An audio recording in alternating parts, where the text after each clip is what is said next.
How is your fundraiser going this year? If it's anything less than amazing, it's time to talk to Shawn Murphy at FanPledge. No product to sell, nothing to deliver, and guaranteed results. Raise at least 10% more than your current donation based fundraiser, or it's free. Fun, fast, proven. Call Shawn at 903-948-7348. FanPledge. The champions are already on board. Are you? Band Yap is proudly sponsored by Troubadour Consultants. When it comes to planning group travel for your fine arts program, look no further than Troubadour Consultants. Whether you're organizing a major out-of-state trip or need top-notch accommodations for the state marching contest, John Mize and his team are ready to create a custom travel experience that meets your band's unique needs. As a family-owned, band director-run company, Troubadour understands exactly what it takes to make your trip stress-free and seamless. Plus, when you book a trip with Troubadour, they will sponsor a $500 college scholarship for a student in your band. Directors who book will also receive a free Mollard baton as a special thank you. Visit troubadourconsultants.com today to start planning your next trip with the experts who truly get it. So the desire has always been to build something for your people and to give their kids an opportunity, the opportunities that we didn't get because we weren't there yet. So I walk over to the area where they have the sodas, and I think Kevin said it's all grilling, and I just dunk my hand into the ice chest, right? And then he just looks over me and his Kevin Wayne. He's like, something wrong? Hello and welcome back to Band Yap. My name is Alexa Sanchez. And I'm Jose Sanchez. And today we have one cool cat. We have Erika Uribe. Hi, Erika. Hey, y'all. Hey, Erika, can you give everyone the correct pronunciation of your last name, please? Oh my God, I stressed over this so much before Erika came. Senior year of college, it was Eureka Arabi. I believe the late great Dick Dunscombe pronounced it Eureka Uribe, or I'm not sure what he said at the Midwest presentation. It's actually pronounced Uribe. It's Basque. It's Spanish Basque. It actually means from the lower valley, which I find ironic since that's where I live. But in Spain, of course. But yeah, that's how you pronounce it. So it's Uribe. So everyone take note. I needed that, honestly. Thank you so much. Because I remember in college, there were just so many variations on your last name. And I was just like, well, there it went. There it went. Yep. I mean, most people say Uribe. That's the Americanized version. Uribe. And I'm fine with that. Uribe, as long as it has the same letters, it's preferable. We talked about this on our last podcast with Amanda, but our head football coach at our school, his name is Jose Aguirre, and people call him Coach Aguirre. So similar, yeah. You get it? Well, they also call him Augie just to get done with it. They're like, they're not even gonna try. Just Augie. Just Coach A. Coach A. Somebody said that. Somebody said Augie, and I was like, "Who are you talking about?" And you were like, "This coach." I was like, "Oh." Yeah, I think my kids just call me. Most of them are Hispanic, so they kind of take a stab at it, or they say Uribe, or the tuba section just calls me King. So that's nice. Yeah, that's nice. How did that come up? They're Gen Alpha kids, so it's their thing. Actually, they had tuba. What they called it, tuba giving. So tonight they were decorating their tubas for the Christmas tour and playing all region music from memory. So, I mean, you create your own culture, and it's a thing. It's a vibe. It's the tuba section. You know, really cute. Yeah, but tuba players can go one of two ways. They can either go to like the full hardcore, like we're tuba players. Like when I was over at Robinson, one of the tuba players would just have a root beer for the whole entire section every Friday night for a football game. Like before our run-throughs, he would hand everybody a root beer. Okay, that's what I was going to ask. Root if it was beer. A shared root beer? No, because that also sounds. That would be a tuba thing. That would definitely be a tuba section thing, like to pass the can of root beer around. The initiation. Everyone. Okay, Isn't that though what the trumpets do at Baylor? Yeah, It but they would have be like this weird thing. Oh, you would know I about know, this. that's why I'm asking her. I don't need you to No, speak to it. remember, I mean, love my section, uh, but there's 2 types of trumpets at the in Plug Wub. There's majors and non-majors, and ne'er the 2 shall meet. Can you tell us about this? Was it what was That it might need to get called? edited out. Was it was it spirit No, juice? no, It no, was no, no, spirit no. juice. Well, ew, you're right. Yeah, maybe that was during I mean, section unity night with big feet. Do they still call it that? I They did when I was in school. Section section Unity. unity night. You have to pronounce all the letters. Going to I, some random guy's apartment with some other guys, and they have big peach flags up on the wall, and they're watching Monty Python. That nice. is the when I was in Bug Wub, the section leaders were like super square, and so I don't. That's not what it was. I don't remember. It was like MinCon, and some stuff would go down at MinCon.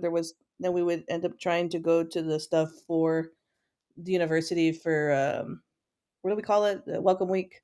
Oh And yeah. Oh, then yeah. how we end up at section unity night, and you don't remember after that. Then the next thing you know, you're at a Tau Beta Sigma Rush event, and 4 years later, you're married. I mean, it goes down that way. I forgot about spirit juice. I had completely I feel like I saw them post that on Instagram the other day. Ew.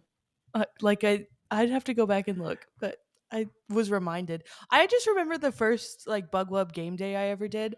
I was very confused because first of all, I saw the trumpets doing something, and then there was also this bug in resin that they passed around that What? the trumpets had to touch. I could Yeah, be right. misremembering that. That must it's probably like a later 2000s thing, Different but era. Correct. I was so confused. hey, nothing can be worse than the trumpet yelling R. Yeah. R. Yeah. R. 11. 11! R! Take it back! Boom, So you're there. confusing. Oh, that's so true. Oh, I'm having like Vietnam flashbacks right now. It comes flooding back to you. It was those 4 years that we can't get back. Girl, 5. I did Hey, 5. y'all are younger. Remember, I think in the 4 years I was in Bug Wub, we won 1, 2, 3, 4, 5, 6, 7, 8, 9 games. That's probably as many as they won when Jose was in. Yeah, I think that seems right. It was always preseason, and even at that, it was like a gamble. Yeah. This is true. Yes. Yeah. We didn't get to live Well, in the golden era. yeah, nope, nope, nope. Well, you and I were in Bug Whoop together when they beat A&M at Baylor. On my birthday, yes. Aw. Oh, That's fun. I 2004. I remember that. That was like a ridiculous because you would look out into the stadium and there was more maroon in the stadium than there was green and gold. Yep. That makes sense. That was Except, rough. I think that was the only game I ever got to actually go on the field. Because remember back when we were youngins, when we were freshmen, we didn't get to do the Baylor line thing. Like now the band, they let the freshmen do the Baylor line thing. They get to run in, but we never got to do that. But for that game, definitely ran onto the field after it was over. I can see Barry Cross, get back in, get back. Like, look, do we play the Yeah. fight song? I don't know. What do we do? Erica, here's a good question. What was your all sport flavor of choice? Oh man, this is such a good question. At that point, it was whatever they handed me. I preferred yellow. There's something about the red, would maybe stain the uniform, but definitely the yellow's safe. I'll do anything to pass back those yellow all sports. I did not want those. I tell you what, the tuba section always got the short end of the straw on Because that you were because we're the very last yeah. people. You Well, got the ones that everyone passed back. well, y'all were the ones that were protecting the band from, the crazy people behind you. God, that was awful. That was awful. As trumpets, we're living in, the high society right in the center of the band. Yep. And the music majors would take up the corner, like the front row corner. That's where we would plan it. Have our own little spot there, and enjoy the 66-17 thrashing by Texas Tech. Oh man, I don't miss those days. Remember we used to call plays too, like okay, we're going to fumble the ball on this one, and then occasionally you'd call it right, and then or my favorite, of course, was is it the clarinet section that would have the big yellow ball that they would Oh, throw? yeah. The penalty flag? Yep. Yep. They Did we still still have They that. still do it. okay, because there were some things we tried that they got rid of, that they wouldn't allow us to do anymore.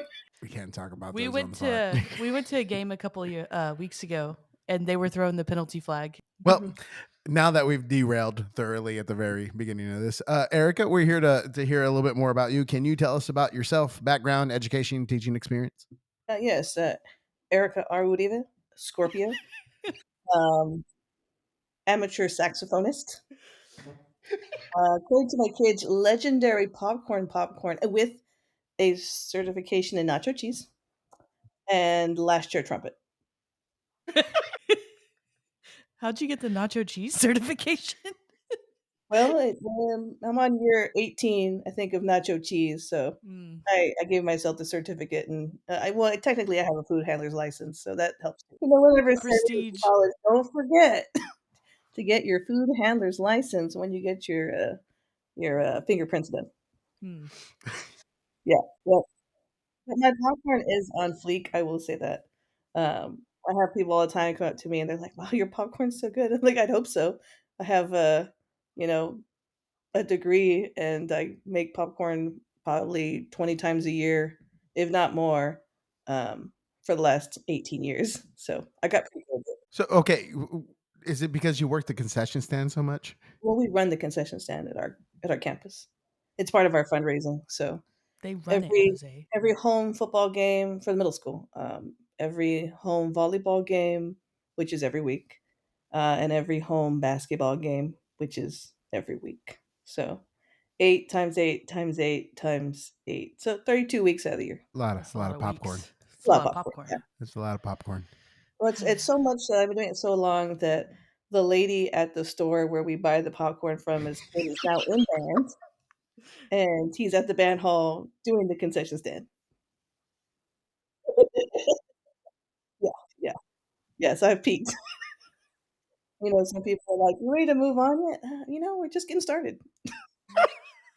Haven't made the popcorn. I mean, the teachers are looking for me for the popcorn machine. They're like, Can we borrow your popcorn machine?" I can't break it to them that it's actually the school's, but it might as well be ours. I mean, it's been 18 years. Does anybody really know anymore? There's only like 4 people left on our campus that are original. Our campus opened in 2005 in the fall, and I got there in the fall of 2008. So there's only a few OGs left. No. Well, Erica, so where are you originally from? Okay, so I'm from Harlingen. I'm a product of HCISD. By the way, that's the company line. We are HCISD. We aspire, we dream, we dare to be. We are HCISD. And so anyway, I was born here. I actually grew up the field across from the campus that I work at now. When I was a kid, it didn't exist. It was just a bunch of trees and monte. Actually, I think it was a tree farm. So there's palm trees and live oak. And we actually used to go out there as kids and with my dad, and we go play GI Joes and He Man and She-Ra and the little like where they would dig up the palm trees with these big divots. So we go out there, and one time my dad had this cockamamie idea. He was like, "Yeah, let's go camping out there." It's across the street from the house, and we're like, "Yeah, let's do it. That sounds like a great idea." Well, after being out there in the darkness and the threat of La Chusa, we decided to go back inside. I didn't think about it, but there was like coral snakes and all kinds of other spiders out there.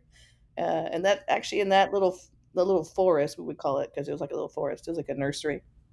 I actually got attacked by a palm frond, and so I have a scar on the back of my leg from a palm frond when I was little. I stepped on the front end, and the back end caught me in the leg. So I just happened to work where those palm fronds I'm used about to to live. say it was meant to be. It was meant to be. So I went to school at Stewart, which is one of our main feeders at Vela, and then I also went to Lamar after they rezoned, which was a scandalo back in the day, because they redrew the lines, and that never goes good in any community when you redraw lines. So I went to two of my campus feeders growing up. Then I went to Vernon, which is where all of our attendance zone used to go back when our campus didn't exist. And I went to Harlingen South, um, majored in band there at Harlingen South, among other things. Actually, I spent quite a long time at the band hall. Actually, I think my senior year I was probably there 75% of the day. Got into a lot of adventures in those band halls back in the day. All fun, of course. We used to do all kinds of stupid things like we were known for getting second place at almost every marching contest. The school across town would get first place. And so we would take the second place trophy and we go drive around with it in town and we would take pictures with the second place trophy or we would, go to the park and feed the ducks and take pictures of the second place trophy or go to restaurants and with the second place trophy or we go to a youth symphony in Edinburgh and we would put the second place trophy next to us in the setup, things that high school kids would do. So So yeah. okay, so who was your band director there in Harlingen South? At South, when I was at South, it was Albert Salazar, and then my senior year it was Shane Shinsato, amongst another cast of characters that revolved. And who was the director of bands at the other school across town? Some gentleman that some people might know, Ron Rivers, if you will.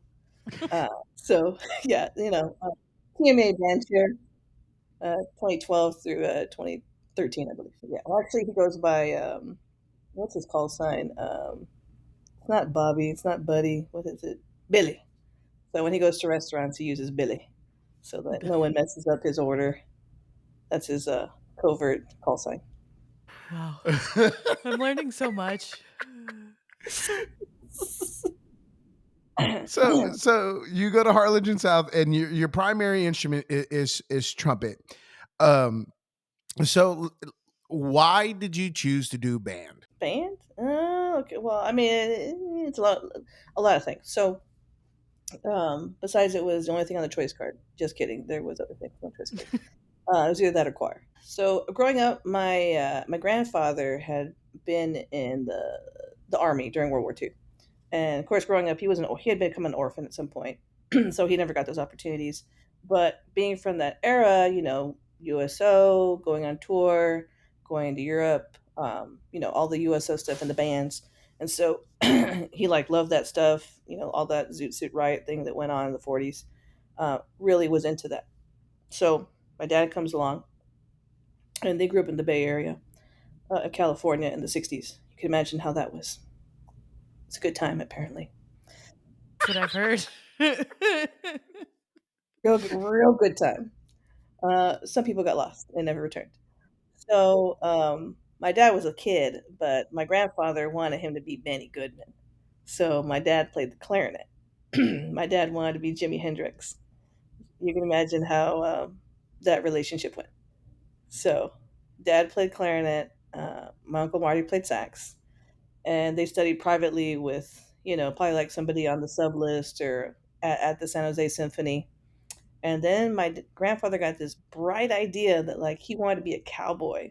So they moved from the Bay Area of San Jose, California. Grew up in Willow Glen, which is a very posh suburb now in the San Jose area. My dad's old house where they grew up, which by Sinton standards would probably be about a $25,000 house when you were growing up. Maybe here now in Harlingen, $75,000 house is now like 1.8 million. So they moved from that Silicon Valley to for a moment to Big Springs, Texas. I don't know if you've ever been there before. And then they jotted down to here in Harlingen in the early 1970s, which anyone from the valley always says, well, we're always, a decade or two behind the rest of the world, which is a good thing and a bad thing at the same time. It keeps a sort of innocence down here in our area. But so that's where he grew up for his adolescence, was down here. So he was in the band at Gay Vernon Junior High. Yes, that's the name. It's now called Memorial Junior High. It changed for some odd reason. And so his band director actually became my first big boss when I moved to Harlingen. It was Roger Harms. Um, and so my dad made region band on the clarinet, and Marty made Regiment Band on the tenor sax. And so Grandpa was happy with that. But it was my dad was from the Bay Area during the 60s, and it was the 70s, and he decided that he was going to drop out of school in the ninth grade. So, because he was too smart for school, I guess, and he was bored. So he dropped out, got his GED and all that stuff, and eventually him and my mom met. My mom grew up I guess in the Central Valley. Also, what she was born in Mercedes, yeah, Mercedes, but they're migrants. So my mom's a migrant farm worker, kiddo, so first generation American. And eventually they settled in the Central Valley, and eventually they ended up in Willow Glen. Not sorry, not Willow Glen, in Morgan Hill, which is just south of Willow Glen. It's like maybe 30 miles away from each other. It's just outside of Silicon Valley. And she went to Live Oak High School, which was the first Bands of America champion back in 1976, I believe. With their director back then was Mike Rubino. And then he since moved on and went to the DCI world. So anyway, once they got together, I came along very quickly after they got married.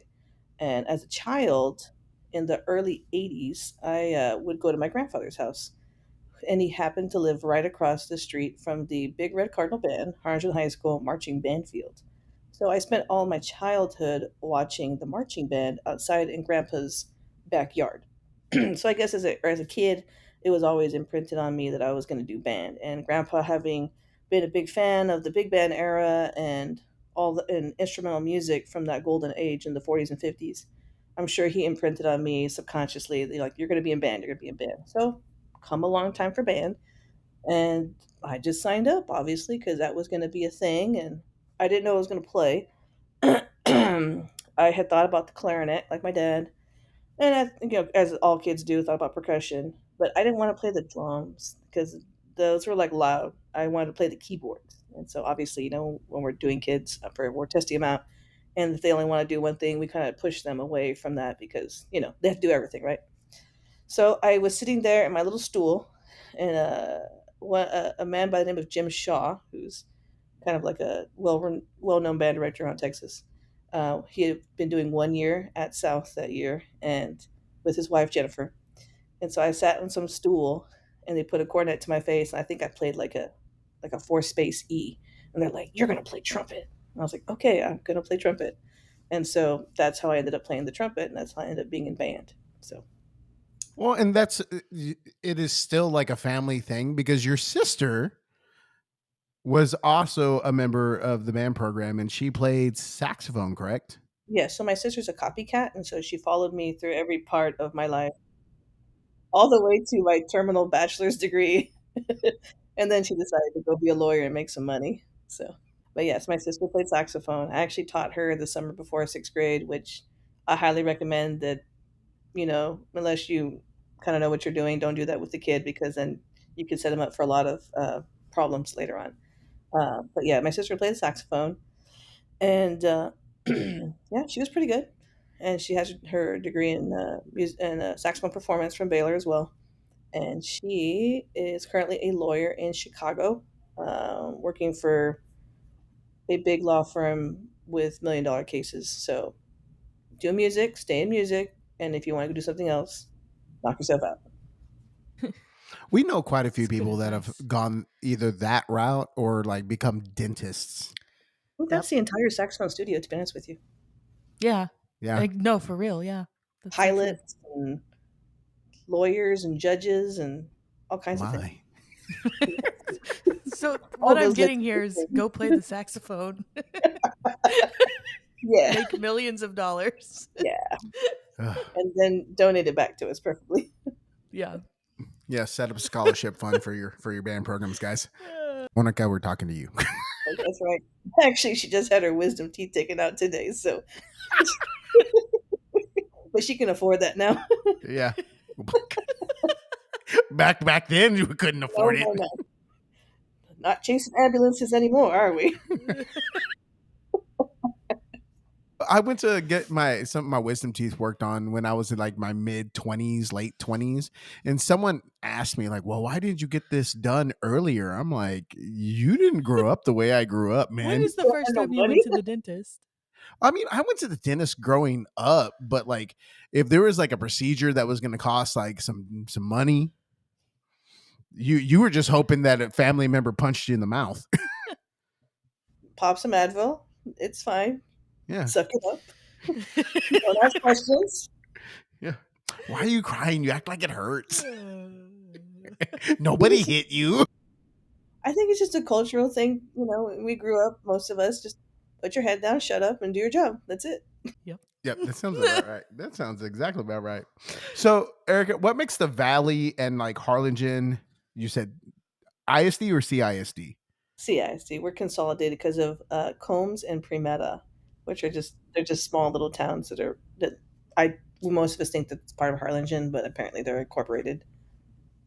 So, Yep. what makes Harlingen CISD so special and like the Valley? Okay. I mean, so I had to think about this for a while because there is a rich tradition of bands from the RGV. So we do have our own RGV Band Directors Hall of Fame, and there's a ton of band directors going back into the 40s, and I would think probably maybe even the 30s. Most of the communities in the valley were incorporated based on I guess grifting. So they planted palm trees and they came up with this name, the Rio Grande Valley, to attract people to come down there. So there was a train line that came through the valley. And so towns popped up along the train line, of course. But a lot of the way that it was kind of touted to people was that it was this like lush area, and that's how we got people to come down and settle our area. So I would imagine probably there's managers back in the 30s as well. But so, for example, our Pigskin Jubilee, which is our region marching contest, which anyone that's ever come down, and Jose has been there, so he's seen the contest. It's ridiculous. Did you do small school or Ridiculous. grade school? I did small school, Okay, so but small like school is crazy though. Even that one's crazy because yeah. it's packed. Well, like people don't understand like I did not understand. yeah, Like even when you were telling me about it, I was like, that was region? Like marching yeah, like contest? people show up and they stay and Yep. the stands are packed and like and Victor's told me like that the large school one is even like crazier. Oh, it was great. So, we have to have police now at all these events because it's basically like a rivalry football game, like straight up Texas, like the one you're at small school. It's a showdown. Make sure that you have, your windows up on your buses. I mean, no one does that, but it's that kind of vibe. There's an energy to the contest, and so this contest has gone back to the fort since 1940, and it paused during World War II. And what it was back then is that all the towns, they had one band director. So Harlingen had one band director and one band, and Brownsville had one band director and one band, and Edinburgh and so on and so forth. All these towns, and so the directors back then would, well, of course they talk shop and they're competitive, and so they would talk smack to each other like, well, your woodwinds, blah blah blah blah, well, your brass, blah blah blah. And so eventually they just settled down and they just started helping each other out to help build that community of bands down here. And so um, you've got directors, and if you pull up the Hall of Fame stuff, you can see it. You're talking like, Joe Frank, who was a tmea band chair, in, I think in like the late 50, 58, 50 something. You have Marion Busby, you have Don Fleury, you have Ellen Snavely and his brother, W.R. Ellen was a band chair for tmea back in the 60s. You have James Murphy, who was also a band chair. I think he was like the first one from the Valley or that had been in the Valley. Then you have the people. What's his face? Joseph Bellama. The building is named for him at Texas A&M University Kingsville, which back then was A&I. You've got like Pete Cisneros, and you've got Gene Brott and Roque Guerra, who's probably one of the first band directors to ever have had a school named after him. He has an elementary named after him in Rio Grande City, which is, of course, almost the end of the valley on the west side. Of course, legendary band director Art Guajardo from Brownsville. Bob Vazzetti, who was also in Brownsville. There's a huge tradition in Brownsville of bands. Um, And of course, you have like the lesser known ones. So most people don't know this, and he'll say it to you. But Richard Crane started his career in Mercedes, Texas. I think he did a year, maybe 10 months. John Carroll, who of course was band chair back in the day, and I think in 2020 he was also he did a stint in La Feria, and then Dr. Pat Nelson from UIL back in the 60s into the 80s. He was actually the band director at San Benito for about 6 years. So there's a ton of people that have come through as far as the band community in the Rio Grande Valley, and most people don't know that. But like band guys, like the ones that they're all into the history, like they know that, and I think it's that camaraderie that was established back in the 40s and 50s between the band directors, that which is why it brought in so many other people, and so it brought in a certain level of education and tradition into our area. But going back to pigskin, this year at Pigskin, so we have this. There's two parts to the valley, of course. We used to be Region 15, and then in like 2000, I had to ask my husband, 2005, 2006. Well, when I was in high school, we started to split, and so we had an East Zone, a West Zone for everything, except for the region event. We had one event, but then we switched over to Region 28, which is where I'm at now.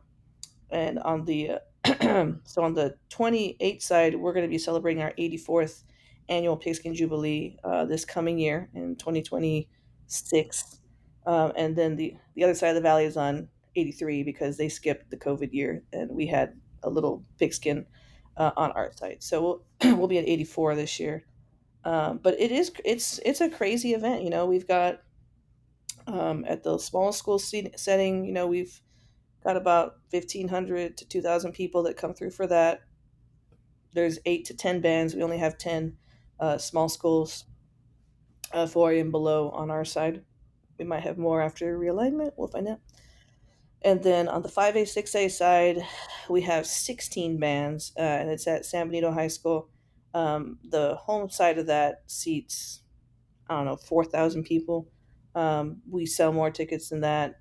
People come in and out. It's a huge event. And that one, we're still doing zones. So every school has a block, and their fans sit in the block, and they bring their signs and their light up bobblehead look or giant head things, and they have their shakers and their noisemakers, and they use them during like the pass and review. So, for example, yes, we do still have a pass and review for that contest, and we do have a full retreat with the bands on the field when they call out the ratings live. And it's something that's really special about our area, that we do that here in our side of the valley still. I'm not sure about what 15 does. I know they had changed it during COVID. I'm not sure they changed back. But the parents love it. The community loves it.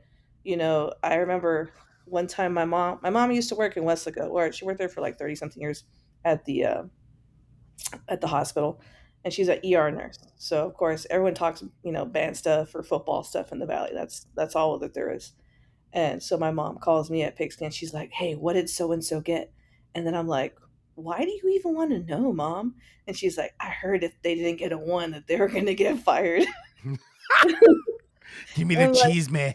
yeah, she wanted the cheese, and I was like, no comment right now, Mom. I gotta go." So I wasn't working UL at that point. I was just working. I was a band director, just only doing band directing. So I had no idea. I was like, "Mom, I teach middle school. I'm not even there today. I'm taking my year or two off here." But no, it's a big deal. The kids love it. Uh, I mean, when your superintendent is listening for your rating, you get the call like, "Hey, so what do I need to tell my super right now?" And then you're like, "Long pregnant pause." Yeah, But it's just a different type of investment down there. Like, yeah, it is. I mean, with the fact that the pass and review still happens, like, that's a pretty neat thing, because when Victor made the transition back down there, and like we were talking about marching band stuff, he goes, "Oh, we have to work on the fight song." I'm like, "What do you mean you have to work on the fight song?" He goes, "Yeah, we have to work on it." I'm like, don't you already play that?" And he goes, "No, you don't understand. Like, when we do the pass and review, like the school plays, like the band plays the fight song as they're passing the home stands." I'm like, "What?" He's like, "Yeah, they play the fight song, so like it has to be good. Yeah, it has to be good. Yeah, and preferably if you're at a 45-degree angle so the people in the stands can actually hear you. But I mean, the fans get so loud that it's hard to hear the band sometimes, unless like you're talking like one of the 200, 250 piece bands, like Wesco High School. The fans can't drown them out. Although Wesco High School, um, they pack the stands. Those parents, that community is a band town. You're talking like over 1,000 between the two campuses of parents minimum that are there supporting their kids. So it is crazy, and he's right. The fight song needs to sound good because everyone's going to hear you. Oh man. That's crazy. So coming from like Harlingen and like the great music education system that's been there, like how is that like knowing that you're part of that, and like what is that like that the sub community like create, like how is what is that created for you? I mean, as far as like as Harlingen's concerned, we've had really great bands in the past, and we've had a couple of honor bands at Copley Middle School with Joe Figuarelli and his wife Barbara. Of course, Ronnie Rios has been very successful at HHS and now at South, taking bands to state, and his jazz band, which has gone to several conferences as well.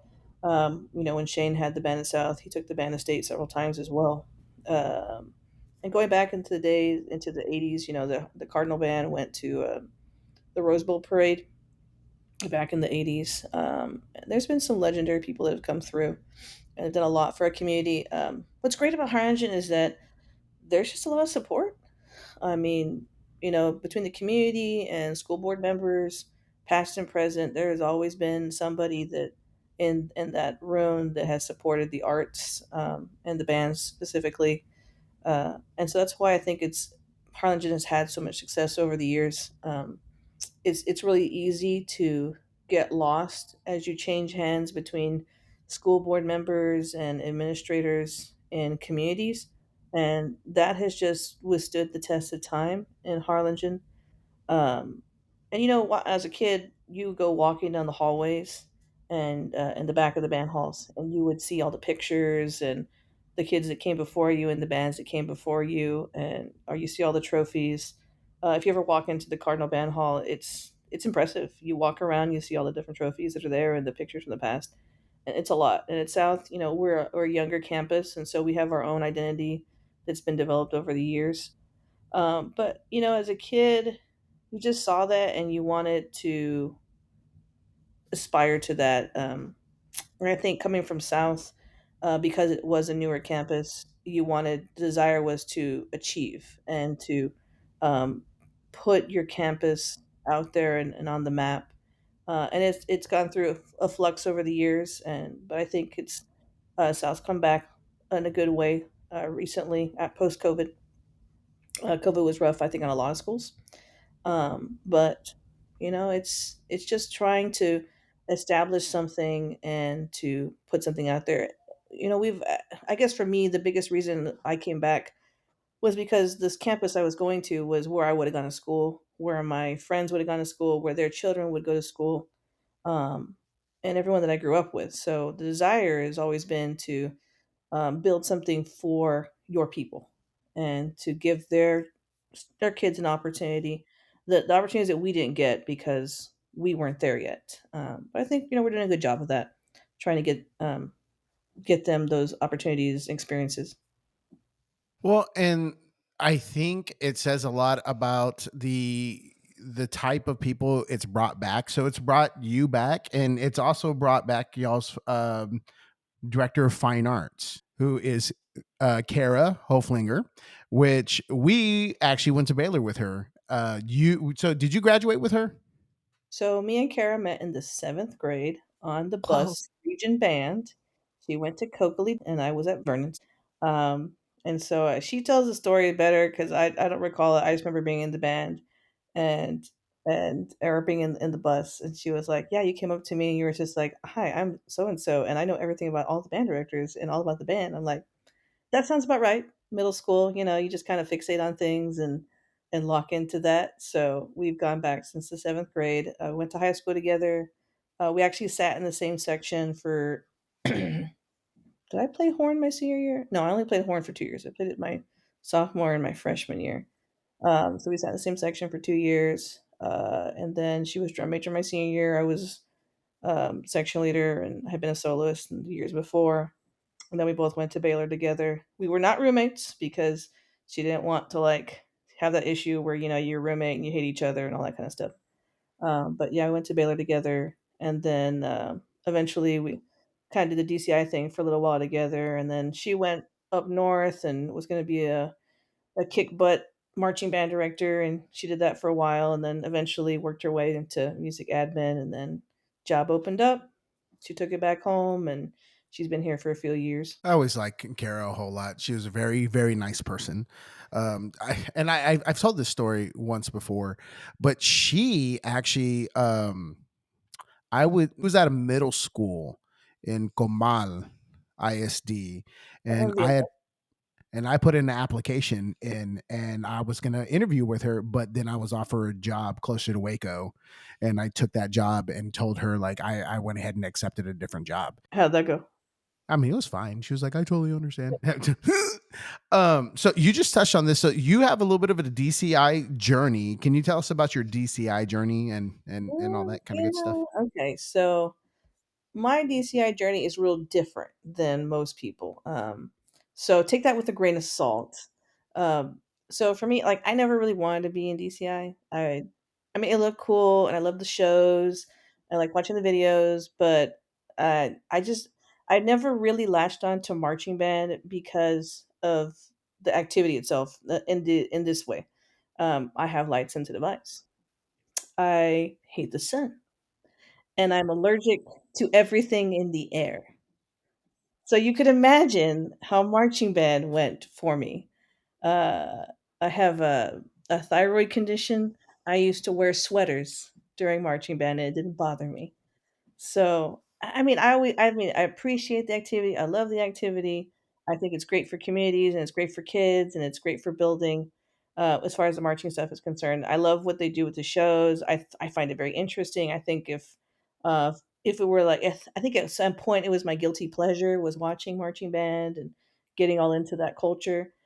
But so for me, growing up, and you could probably attest to this in college, we were told in that era, like, hey, if you're going to get a job, you need to get DCI experience. Like, if you can get it, get it. So I got offered a spot in Boston, I think in like 2000 or 2001, like at a high school. And I said, well, I was going to go to college, right? So I was like, this is not the time. And then I think like an '02. I think I went to a BD audition with Van Matthews I think it was at Haltom, and but you start getting like the vibe with BD, and they do want you to kind of move out. Back then, they wanted you to move out. Maybe they still do to Cali, to Riverside, and so I was like, well, I'm not ready for that kind of commitment yet. And then '03, of course, you know Dave Simon because he went to school with Dave Simon, and so Dave was going to move up to be a conductor at PR, and then Kara was gonna go to the tryout. So I said, I'll tag along. I'll go. And so I got a call back, and we both got callbacks, and we kept getting callbacks. I think Kara eventually she got a spot before I did. She was on the mellow line, and then I was a second stop, like a sub, and then I got a spot, and then they moved me to lead mellow. But then I had like a series of unfortunate accidents. So I don't know if you were there. I don't know if you were there, Jose. We were there at the Wind Ensemble Jazz Band. We had a softball game. And so this kid, I won't say his name, non major, he decided I was playing third base. And I had played softball all growing up because I was an athlete growing up.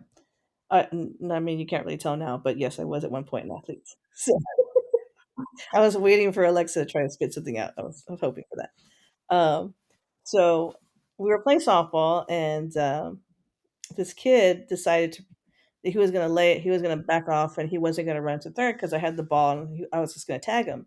So I lightened up my stance, and because I was just gonna tag him because he already had kind of given up, right? And at the last minute, this dude who was probably like 250 and 6'2" decides to run right through me, and so it bent my thumb backwards in the glove.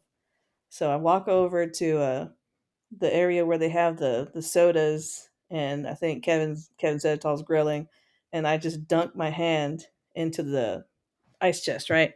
And then he just looks over me and his Kevin Wayne. He's like, something wrong?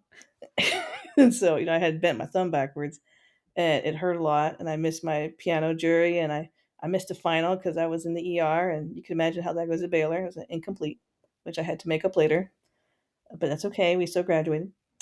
So I went to camp that next week, and I had a cast on, but I was doing everything. I was marching. That was the first red flag. And then the following, at the end of the month, was move-ins. So we get to move-ins, thumb's fine, wrap it up. It's whatever. We got to go. So me and Carol, we went out into town and we're walking around Rockford, and we had dinner at, I guess they had a Texas Roadhouse. I mean, who would have thought that in Rockford, Illinois, there'd be a Texas Roadhouse? So we're coming back, and we are walking through the forest. It's not the forest, sorry, the field that's right outside of Rockford College. And we're just walking and we're talking, and we had, bought stuff for tour. And then I just fell down. And so I thought that was odd because, having I played soccer for about 8 years of my life, and had always played catcher and basketball and tennis and everything else. And so it was very odd. So then I got up, I started walking again, and I fell down immediately again. And so I'm like, oh crap, what's going on? So then I kind of stood on my foot, and I kind of felt like this pain. So kind of limped it in, dragged my leg in across this field, got to Rockford College, got to the dorm, went to go sit down in the dorm and just kind of try to relax, like try to walk it off, quote unquote. And then, so that night, I talked to the tour manager about it, and I had said, my foot really hurts. I should probably go get it seen. And then they were kind of like, nah, why don't you just wait it out, blah, blah, blah, right? Which I thought was really odd because my mom's a medical personnel. So, I thought I really should get it looked at because of how it felt. So fast forward the next day, I'm sorry, the corps is doing their first parade. And so everyone's taking off, my uniform's still hanging up, and they're going to go do a parade. And so I'm watching the corps go in the field, in the window. It's like the saddest thing ever. It's like a sad Hallmark movie. So then I'm downstairs. I'm not kidding. It's Rockford, so it's like beautiful. There's pine trees everywhere, right? You're waiting for some little like red truck to pull up with some old lady that's like, actually a ghost and is there to take you away. So anyway, to the airport. "No, dear, it's time. It's time that you go home."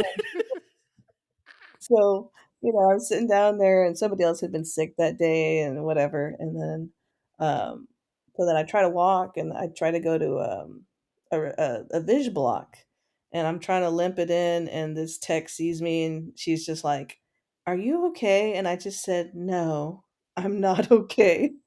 And so then I'm there. I remember vividly. I went behind the dorm, and there was like this cute little quaint river and these lovely little green trees, and it's like a nice little forest. And I'm on the phone with American Airlines, trying not to cry because I got to cash in my miles so I can go home. And I had to leave behind my wonderful inflatable mattress because I couldn't take it on the flight, and carry everything with my leg not working functionally, and it was fantastic. So I got to get back and got to go to O'Hare and limp along from whatever gate it was there, and then fly into DFW and go from the A terminal to the C terminal, limping along, and then because it's going to McAllen, so it's like C-47 is the one for McAllen. So then C to McAllen, and I get there, and my mom's like, "My baby's home, yay!" And I'm looking at her like trying not to cry because I can't believe I'm going to lose out on this opportunity.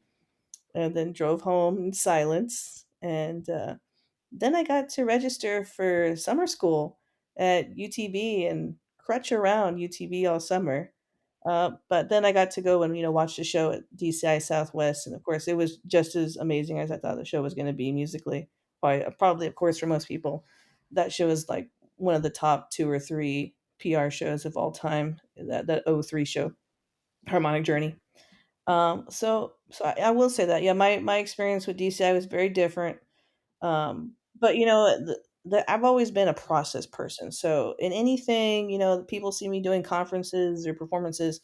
The product is never what I'm after. I've always enjoyed the process of going with the kids from beginning to end, and that's what I enjoy to think about DCI was just going through the process of being at all the camps, and the fun. I mean, you probably saw us when we were in college, trying to get from a rehearsal, race over to DFW, get on a plane, don't miss your flight, get off at O'Hare, get onto the Van Gelder line, then Van Gelder line over to wherever we're going up there in the northern states, and then getting picked up by the PR prison bus that would get us, and then go to the site, check in, get ready. If you anyone that's ever done PR, at least back in the day, knows of the bus I'm talking about with the holes that when you step up, that there will be holes like in the little walkway from I guess the salt from the snows. But just getting there and doing all the blocks and getting yelled at in the music block by JD Shaw and hearing the Renix A line behind you, you can't take that experience away from that time. And being around people that are 100% invested in what they're doing, I think that was very different. Probably the first time I'd ever been in a group where everyone, including Adam Ginsberg, is completely bought into what we're Wow, doing. you said Adam Ginsberg. Yeah, had to drop the Adam Ginsberg there because he showed up late to the game that year to fill a spot. But it's great being around people that were completely into it. Um, with kids when they ask about DCI, I always tell them, look, my story is different than everybody else's story. I'm like, I never really got to do the thing, but I did the thing. I told them the pros and the cons, and just remind them to put their priorities in order. Especially, being a college student, you've got to put those priorities before the other priorities. Otherwise, you lose college and you lose scholarship. And that it is an expensive activity, but most high stakes hobbies are. And if it's something that you're into, do it, do the thing. And it's a great experience to have, and you learn a lot about how rehearsals are run and the art itself, the music arts as or the marching arts as it is themselves, and it's a great place to connect and to if that becomes your thing, to really get into the field. I did try to go back in '04, but my foot like wouldn't do this because it ripped across the top of it. So it wasn't going to be in the cards for me. In fact, I had pain and I couldn't articulate my foot for about 7 years. They didn't do surgery on it, but it was just the way that it tore was just going to heal on its own and probably never be the same. But it is what it is. But if you want to talk about you know the importance of DCI and how it's kind of guided the music thing here in Texas, that's a old school bar rojo talk. Not right now. R.I.P. OG. I think we need to make a petition for TMEA and what do we call it? The Southwestern Music Summer Conference to open up the side door to the Grand Hyatt, so the old folks like myself and we are becoming don't have to walk all the way around to the front of the Grand Hyatt. Yeah, What is there now? I don't know, some Oh, kind of it's other. like It's a another. restaurant. Have you been to it? No, Me neither. I'd rather go to Yeah, Ruth Chris downstairs. yeah, I think wasn't it open at TVA? yeah. It was open at TBA. We didn't go. Yeah, it was open, but it's like, yeah, It's It's not. not the It's not same. same. It's not the same. well, it has a sign that says "Wait here for to be seated," which is already at the turn off right there. Like, nope, no, no, no. Yeah, just let me go. Let me go. Well, don't even talk about the mall. The mall doesn't even have a food court anymore. Like, where are the All-Staters going to eat? Yeah. That was weird last year too. And it's like nobody really knew that they Yeah, didn't didn't we have a have to food post court. about it? Yeah, we posted Yes, about it, they but had to it get was food trucks and strange. stuff. Like, where are the kids supposed to? Like, honestly, who was the person in these properties that thought this was a great idea? It's strange that they just straight up don't have a food court anymore. They have all those like other like you can go to like Witch or whatever, You can but get it's a hot not in dog. the mall. Yeah. Yeah, that's kind of a walk though, unless you're an ATSSB all stater. Yep. And Yeah. they closed the Hoot Hoot, didn't they? Yes, the hoot Yep. hoot. I don't want to use the real term on camera. So, Erica, you said that like the marching arts weren't like the thing that you were most passionate about, but it seems like you found a real passion for middle school. So, what has made middle school band directing special to you? Um, I don't know. I guess if you like to teach the same thing every day, I mean, it's no, it's the age level. It's the kids. It's like it's how they're they're so dichotomous. I mean, they're it's like a cold front on a warm summer's day. They're not It's great, like, middle explanation of school. that. They're naive, yet they're acutely aware of everything. They always keep you on your toes. When it's quiet, that's not a good thing. Got to go do a walk, patrol, see what's going on. They want to please you, but they want to ignore you at the same time. Um, I don't know. It's controlled chaos basically all the time. But I think the biggest thing is especially with middle school is seeing a kid find their home because they're coming out of elementary where everything's like mijito mijita, oh, bless her heart, let me work with you, come here. It's very mothered, babied in elementary school, and then they hit middle school and it's like and rip off the band-aid, and they got to change in the locker room, and please wear deodorant, and please shower daily. And they got to learn how to make new friends and how to manage their time, how to walk from one room to the other side of the building without trying to dap everybody up and jump on every what are the top of the door frames, and skivity down the street, whatever they like to do, fly like birds. um and so I think it's seeing a kid go from that and having them find their home, because middle school can be a very unnerving time for a kid. It's the first time where they're really acutely aware of who they are and who everyone else is and how they fit into the hierarchy of life. And having a place like band where they can come in and they open the door, they literally throw them open, they're like, I'm here, my people, and the day can start because we're here in the band hall. And that's the weirdest thing, like lately we've had the beginners coming in because we do our Christmas concert in November, just because I just want to get it over with before everybody else has December and there's no place for us. That, and I don't want to tell a kid like, hey, can you miss your Christmas cantata because that's the day of our band concert, or do that fight. But we've had like the beginner tubas coming in. I'm like, what? Or they'll be like that one sax kid that's like, let me show you what song I looked up on the internet last night. And so, or this the random kids, and we're having jazz rehearsals right now, for one of the events that we're taking our kids to.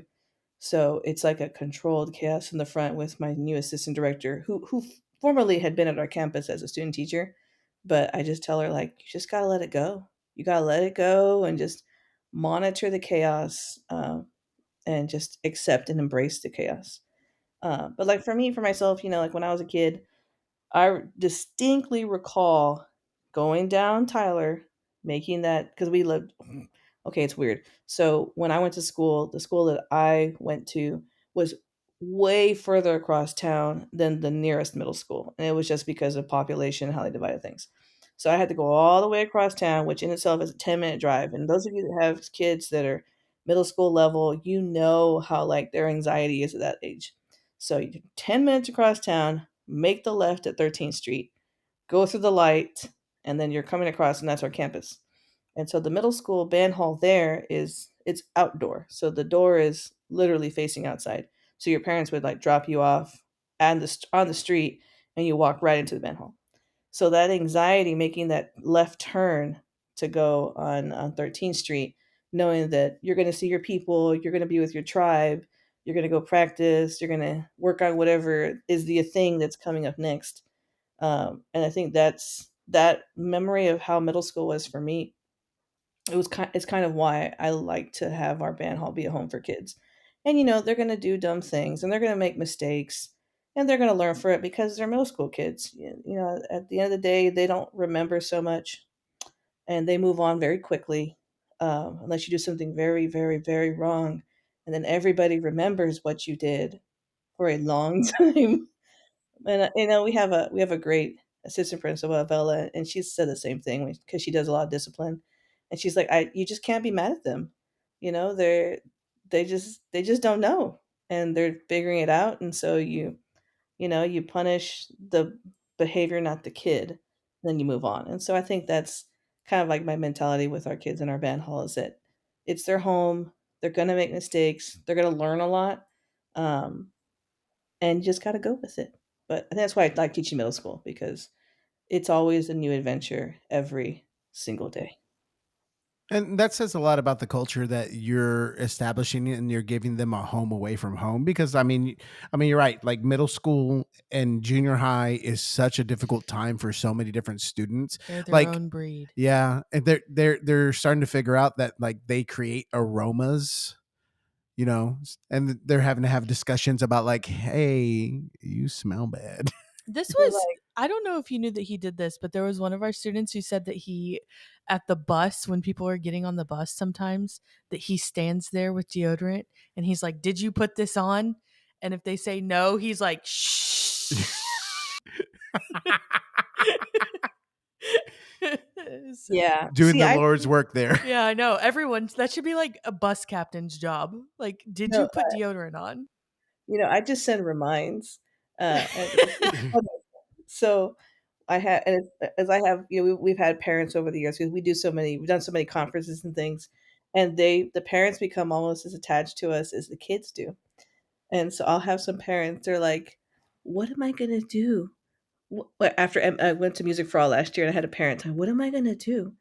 How am I gonna get up tomorrow and know what I'm supposed to wear, or where I'm supposed to be, or what I'm gonna eat, or where we're going? I need these reminds in my life every day. I just like logistics. That's all, because I'm a big nerd. Well, I mean, I don't know about you, but like we create such an organized chaos in what our programs are when we go somewhere else that it is not organized and it's just Yeah. chaos. It Yeah. like sends my anxiety through the roof. Yeah. Yep. Yep. Definitely double yup. And it's funny because being in middle school, it's like a controlled chaos in like, I don't know, like a 16-ounce can. And then when you get to the high school, it's like, hey, we just opened up a tub. And then high school is just so different because, high school is a different thing.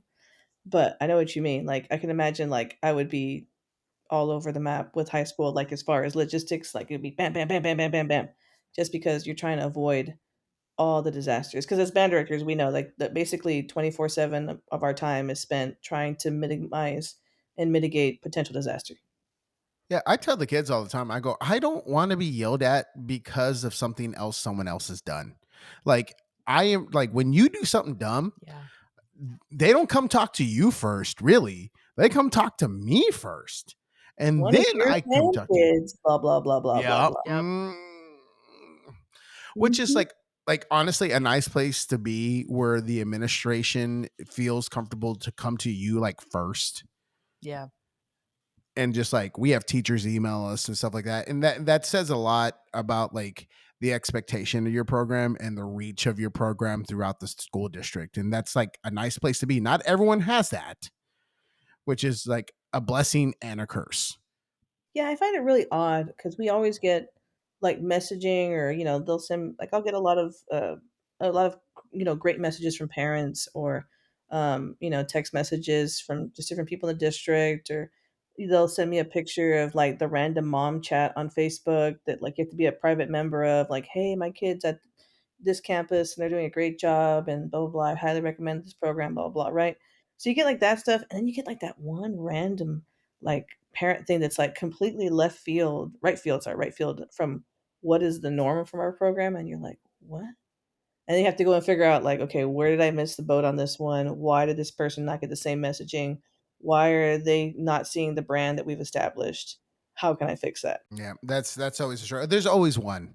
There's always one Yeah, whose I mean, you can't experience please is slightly everybody. different. Yeah, I mean, sometimes you see, in politics, you see votes and it's like 297 yay, 1 dissenter. It's like, "Huh." Yeah. So your program has been a huge spotlight in the valley, um, and has a lot to do with the jazz program that you've established there. Like, what is your jazz experience, and why has that been important, like as an art form to music education? Well, I mean, as far as like me myself, I didn't do jazz until my junior year of high school. I don't really know why, actually, to be honest with you. I think maybe because like all the kids that were the top in the jazz band my freshman year, like Ray Brumley. That's Reagan Brumley, if you didn't know. Ray. We're gonna send him the sound bit. Ray Brub. Yeah, so, like those older kids, like, they were like really into it and they were very, I mean, they weren't intimidating like as they were mean. It was just they were so much like more invested and involved and more adult in their behavior. And I wasn't from that clique. I was, from the other school. I wasn't from the Coakley clique. I was from the Vernon clique, which is very small because when you went to Vernon, most of the kids went to their high school. So you just never brought it up because back then that was when the schools first split and there was definitely a rivalry. So you did not wear not red and black at Vernon Middle School or junior high back then. But so going into high school though, like, well, it just it just didn't dawn on me. I was like, I like the music, but I didn't think there was a space for me. So I didn't join the band until I was a junior. So I did 2 years in high school. I think I tried out for Region Jazz, but having had very little experience, I'm sure that didn't go very well. And, I went to jazz camp at UTA my senior year 'cause, I thought I enjoyed the music and I wanted to learn more. And that was different because it was UTA is a very different campus. It's a, commuter school. But it was a good experience. And then at Baylor, of course, I decided to and I wanted to be in the jazz band. I distinctly recall Alex Parker, it was his first year at Baylor. They had literally just probably pulled up the U-Haul maybe a couple days before, and for some reason, he can tell you why, he was in a boot, and we were on the stage of Jones Hall, and he literally threw himself onto the stage, and anyone that's been to Jones Hall, you know that that stage is like what? Like 5 feet off the ground? It's pretty 4.5? tall. Mhm. It is tall. I would not wanna jump off, I'd probably break my ankle. So he threw himself onto the stage and he's like, his Alex Parker way, "Hey guys, blah blah blah, it's Alex Parker here, blah blah blah. Getting started with the jazz ensemble. If you're interested in signing up, there's a sign up on the door, blah blah blah blah blah." Okay, whatever, he tells us to sign up, right? So some of us, it was both basically really old kids and freshmen. And so we had signed up for the band. And so it was myself, it was Chris Clark, who's, become a really good jazz arranger and composer, and then Tom Childress and Pete Carroll, and I think there was one other person. I don't know if it was David Becker or if somebody else did the band that with us that year. So it's basically like three freshmen and two guys that were like on their second tour of senior year, maybe third, not sure. Super duper seniors and freshmen. And it was a great experience, doing the jazz band at Baylor all 4 years, technically 5 years. Myself and Chris Clark and then Bettis, we stayed around that fifth year because we did went to TMEA that year to play with the jazz band, and we were going to Costa Rica. So somehow we made it work to where we finished all 5 years with the jazz band. Great experience. Got to do a lot of things. I know we hosted IAJE. Was it Texas or maybe it was the international one? I think it was the international one. I had Baylor in 2004, and of course TMEA and Costa Rica tour and lots of concerts, of course, with Baylor Jazz, and helped establish that. And Alex Parker's done great work there, having established it as the Wayne Fisher, I believe, um, Jazz. I'm not sure what the full title is, but it's fantastic, and you got a lot of kids there that are now involved in the program and all the classes and the coursework, and they have a TA now or two TAs, right? Something crazy like that. So lots of great stuff there. And then I got to go teach, and the first campus that I was at, they didn't do jazz there, which ultimately was one of the main reasons why I decided to come back to Harlingen. One, I wanted to go home, and two, I wanted to do jazz, and that was the biggest thing with wanting to come back to Harlingen. At Vela, when I got there, they had really never had a jazz band, maybe like a hodgepodge kind of thing. So I think I started the jazz band in 2012, and or was it 2014? That was 2014. And so I had, we had finally kind of reestablished the program. The program started in the fall of 2005, and you could imagine as any new school, you're getting kids from multiple places, and it's there's no solidified kid stream yet. They're all coming from different elementaries, and it's just kind of hodgepodgey. And so it took a few years for Vela to kind of establish itself just within its own core student and what expectations were, and how the elementaries aligned with the vision of the middle school and, of course, the high school. So by about 2014, we finally had kids that were really bought into the thing. And so I got this group together, and they were doing really well, and they were winning stuff. And so we had groups like that for a while, and that went on for about 4 or 5 years. And we'd go to our local contests, and we would win things, and kids were learning how to play jazz, and they were enjoying the activity. And then I got one group that came in, and they were just different. They really were like a unit, and they loved spending time with each other, and they would argue with each other, and they were just really into the thing. And so we went to the Kingsville Jazz Festival, and they played really, really well. And so I called Ronnie, and I told Ronnie, hey, this group is really good. You want to give me some pointers, things that you come hear the group, so we could, you know, polish it up some more, and we could, see what's out there and submit. And so we did that, and that was when we got our first bid at TMEA in 2020.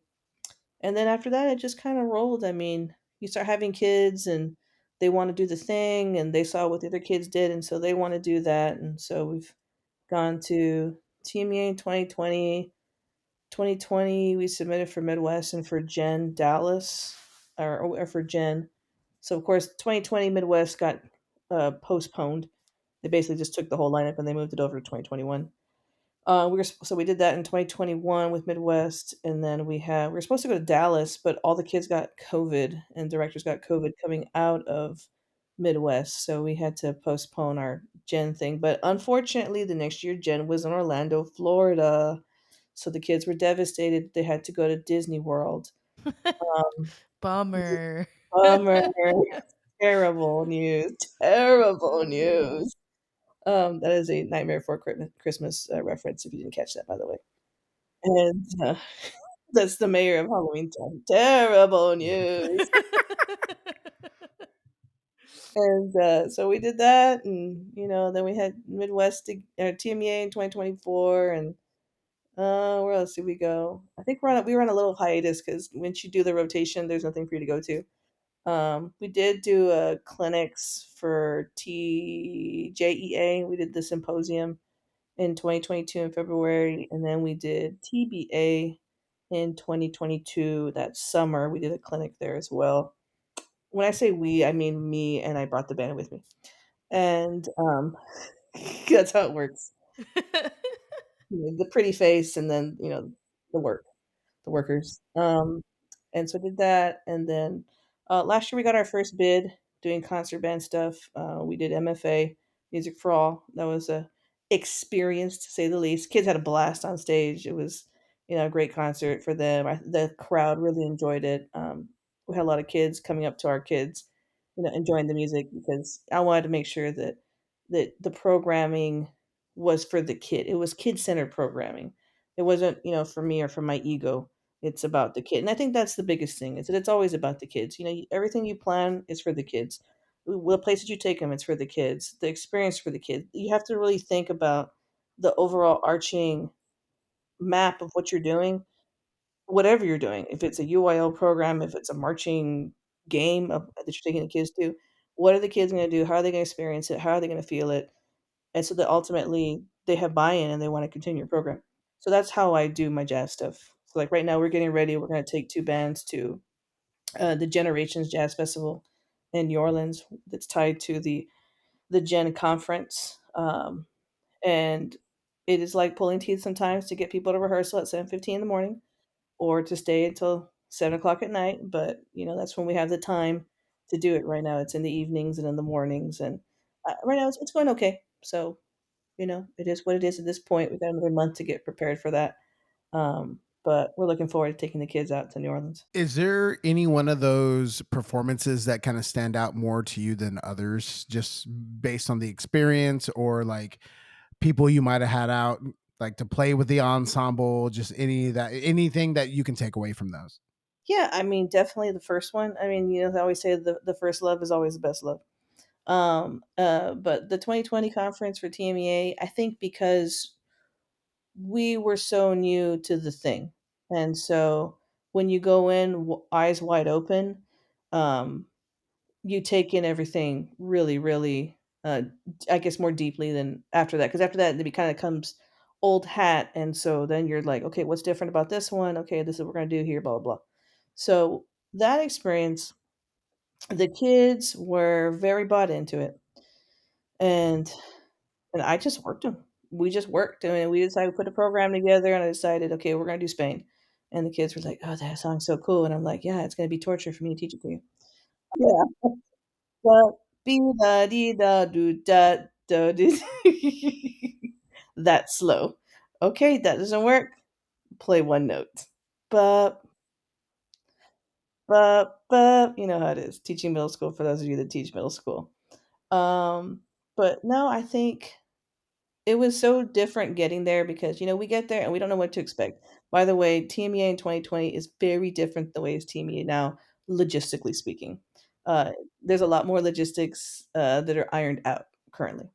And that was just the era because, as before pre COVID, things were different, right? And now post COVID, things are very different with everything. So in 2020, we get there and we pull up to the hotel. We park our little trailer and okay, we're okay. I think we needed a permit. We had to buy a permit at the last minute because we didn't know about that at the time.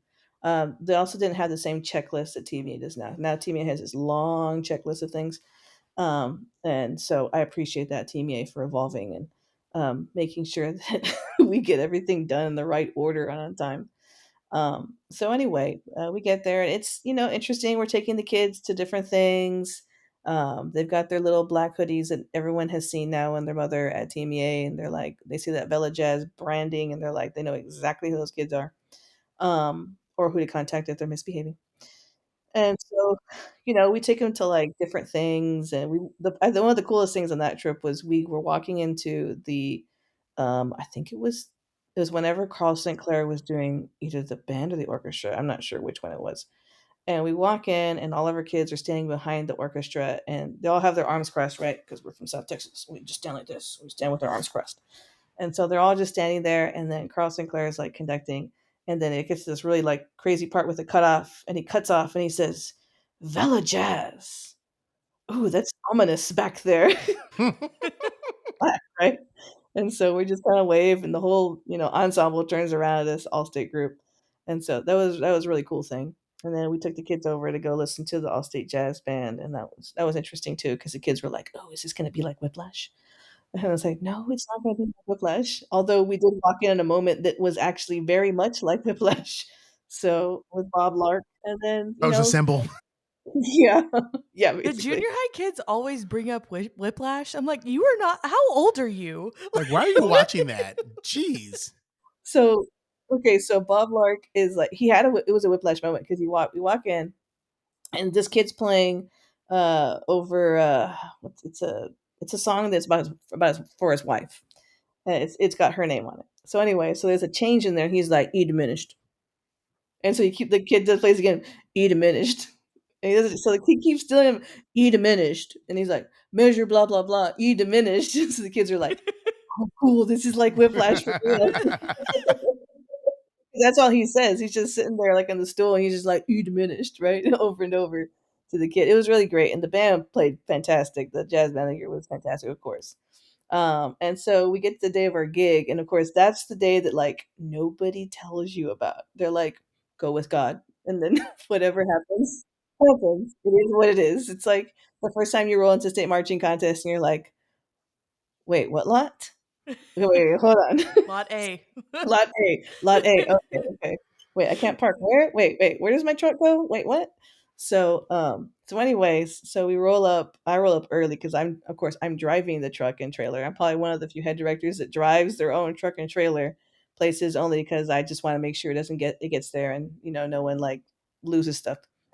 So I pull up, and then my not then husband opens the door, and I'm like, "Oh, thank God Michael Corcoran's here," because Mike has this way of always being around when you need him.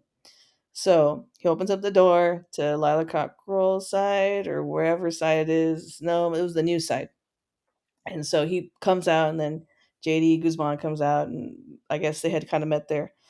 So they come out, and we, we open the trailer where we're supposed to, where the paper said to unload the trailer in 2020.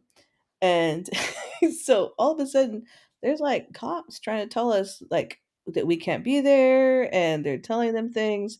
Meanwhile, I'm just like, it's concert day, whatever. Let me take my little red box. I'm gonna go find the kids because I have all their ties and their music in case I don't trust them because they're gonna lose it.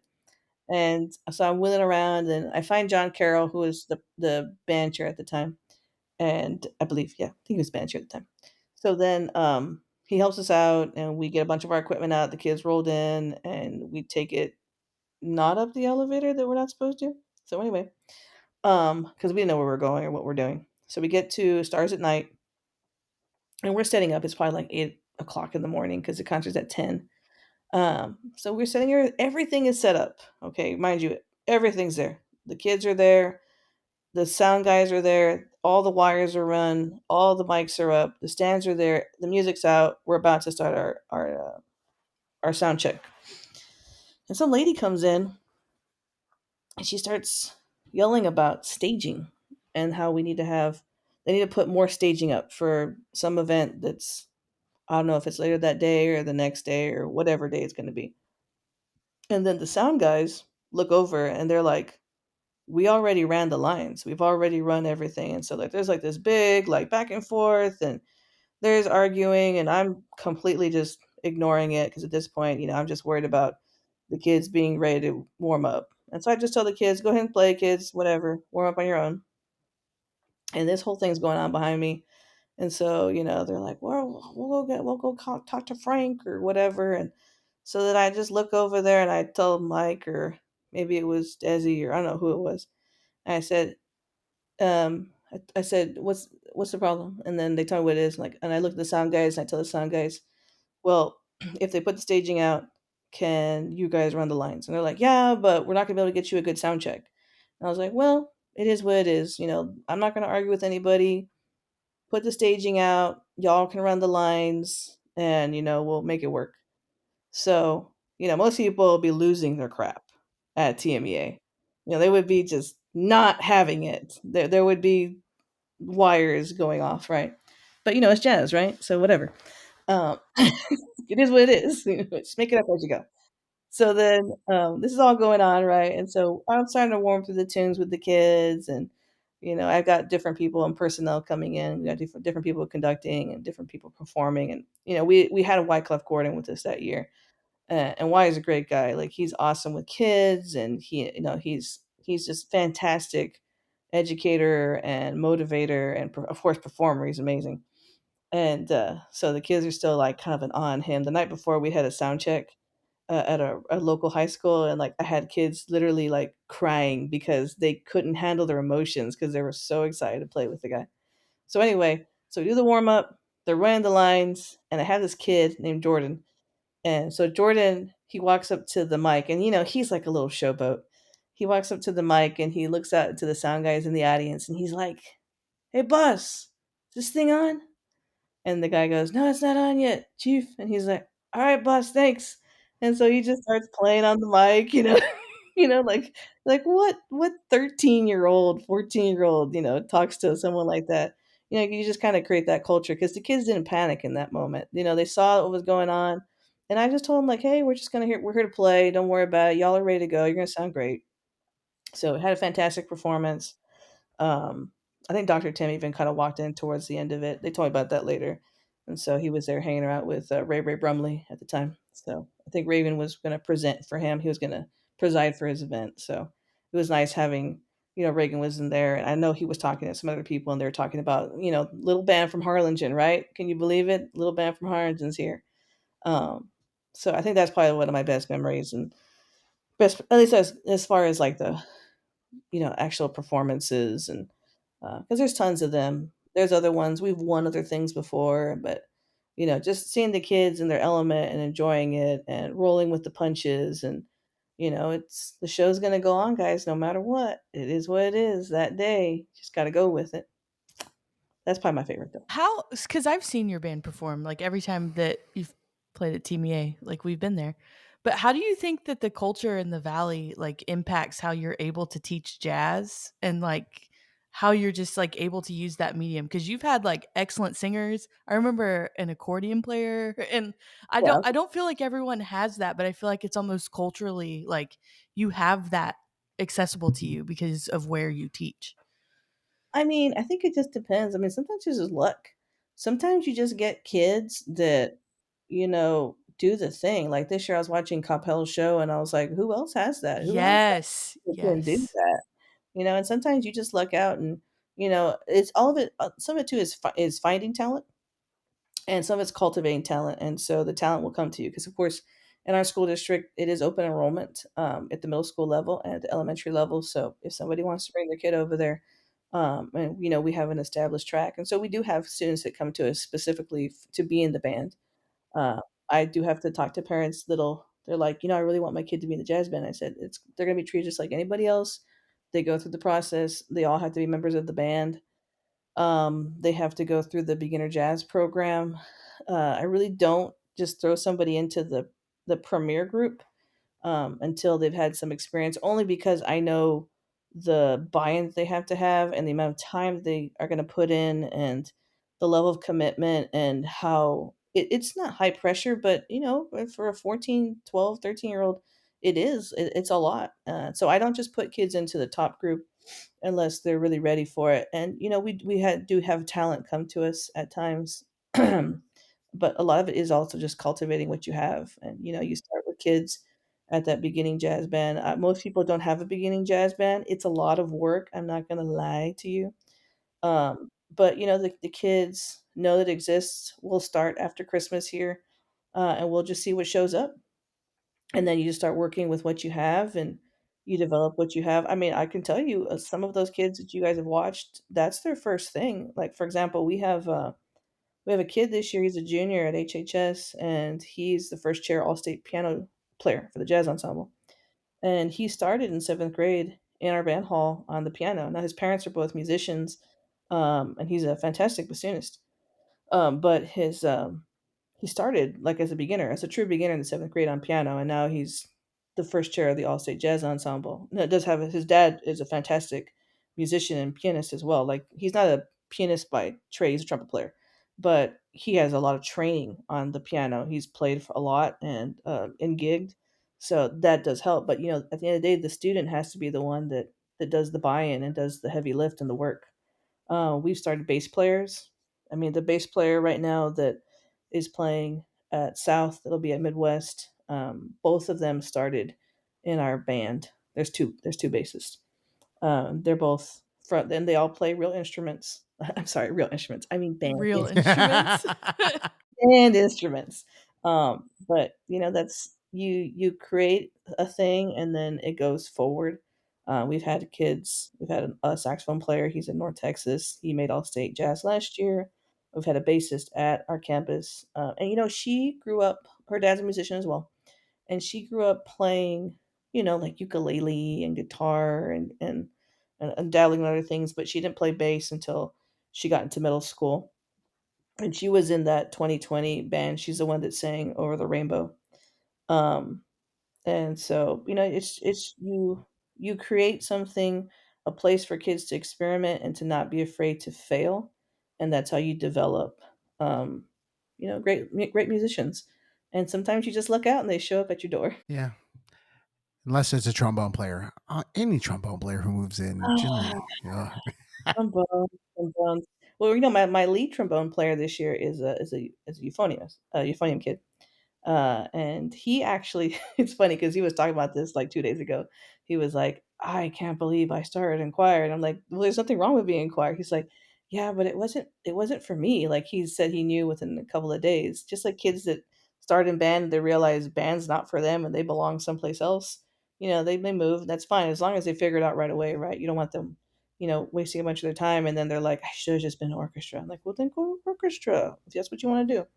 So anyway, so this kid started kind of late and he's a lefty, but he's one of those kids like he just doesn't if he doesn't like something, he just fights it. and so he had a hard time pushing the buttons at the beginning because of the right hand thing. And so eventually he just figured it out, and then in 7th grade he just got a lot better, and he's like a fantastic euphonium player. And then of course he wanted to be in jazz band, so he picked up the trombone, and I was like, it's the same thing.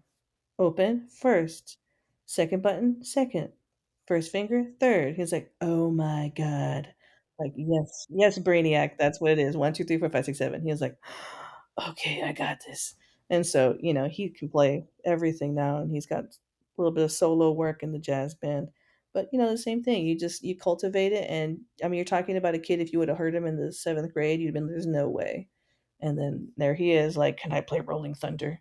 What other marches do you have that I can play on trombone? And like, okay, kid, calm down.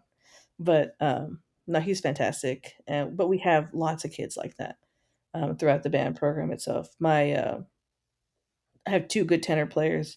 Well, one's a real saxophone, and the other one's a clarinet player. And so he's playing clarinet on a couple of tunes, in addition to saxophone. He's great on saxophone as well. And then I've had years in the past where I've had to put French horns in the trumpet section because sometimes you get years where kids, they just don't want to do the thing. And once you create culture, that becomes not a thing. But at the beginning, sometimes you just gotta roll with whatever you got. I have one French horn right now in the trumpet section, but he's trumpet number 5, and he's doing a fantastic job on his part as well. But we had a kid that was in jazz too, and I had him all the way into jazz too, even into like maybe September this year. And he finally figured out how to play the trumpet and learned all his scales, and now I moved him to jazz band number 1. So you just gotta give kids chances. Yeah. So that's fantastic to hear. I mean, people have to look at your program and like, how does she get her kids to do that? Well, allow them the opportunity. Yeah, exactly. And you got to figure out what works for you. So I have my own system of how I make the kids count. I have my own system of how I make them, sing it, audiate it, articulate it, because they're middle school kids. And so if they don't have something to grab onto, then it's them just kind of throwing it out in the dark and hoping that it's correct. So I try to give them something very specific and concrete. And I've done a little bit in the couple of clinics that I've done. And of course, as I go, I kind of like tweak it. And so for me, it's easy for me to get in front of a group at that age level and to mold it to make it sound the way that people are hearing it. A little different with the high school kids, of course, because high school is a whole different ball game. I mean, you actually have to know like the language. You have to know like what you play over G7. What do you play over this? What do you play over that? Like, how does this form work? Like, you have to know those things, and that's where you need someone that's well versed um, in jazz. The whole medium. Otherwise, you're just molding sound. And you can mold sound, but if you have to know the language to actually be impactful, I guess, with the student. But I mean, I figured it out for my kiddos, and so like I'm doing a couple of region bands this year, but um, those are always fun because it's like, ooh, let's see what's gonna happen. Let's find out. Yeah, you never know. Well, and like, what is that saying that they say? Like, um, luck is nothing but opportunity and preparedness. Correct. Where it Uh, meets, Yeah, where they cross. Yeah. yeah. And you have to create your own luck in a lot of ways, especially with like programs that might not necessarily have all the resources other locations might have. Correct. Resources are key. That is, to say the least. I mean, I think when people ask, because we have the fortune right now in our region, we have both the TMEA invited high school band with Harlingen High School with Maria Coronado, and we have the invited middle school band, which is still in middle school with David Ramirez. And I haven't been out to David's band. He's asked me some questions because it's his first time going, and of course we're all, people that do the thing. We're always willing to give information and feedback to people. Like I always have people message me like, "Hey, listen to my tunes and give me some feedback." I'm like, "Of course, I'll make some time for you and I'll give you my honest opinion and give you some helpful, constructive criticism to help you." But that's something that we look forward to, that would, I think, at least that I look forward to, that we've created that within our own program to um, get kids in our own area to want to do the thing. Like we'll go to contests sometimes, and my kids will tell me they're like, "Hey, that band, those kids from so and so band, they were saying that they look up to us and they want to aspire to be like us, and like they were so good and blah blah blah blah." And I'm like, "Well, I tell the kids, you it always be polite, say thank you, say make sure you say something positive about their program, if you got to hear it, especially, or wish them luck." And and take that in. And I tell the kids this every year. I said, like, I'll point to a banner and I'll say, "You didn't earn that banner yet. You didn't earn this award yet. Go and make your own. Do your own thing. You know, get with your kid, with your friends, and figure out what we're going to do. What are we going to accomplish this year?"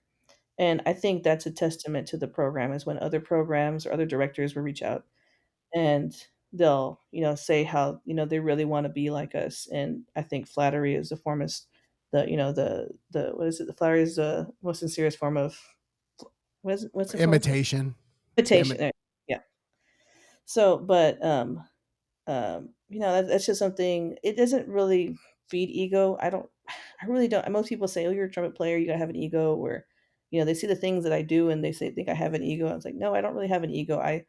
I have more of a mentality of providing a service to my students and serving the community at large, through the outreach that we do within clinicking or within judging or servicing through tmea and UIL activities because we do a Which, lot of them. which, yeah, I mean, we're public servants, and I've said that before, and like we have to keep that in mind.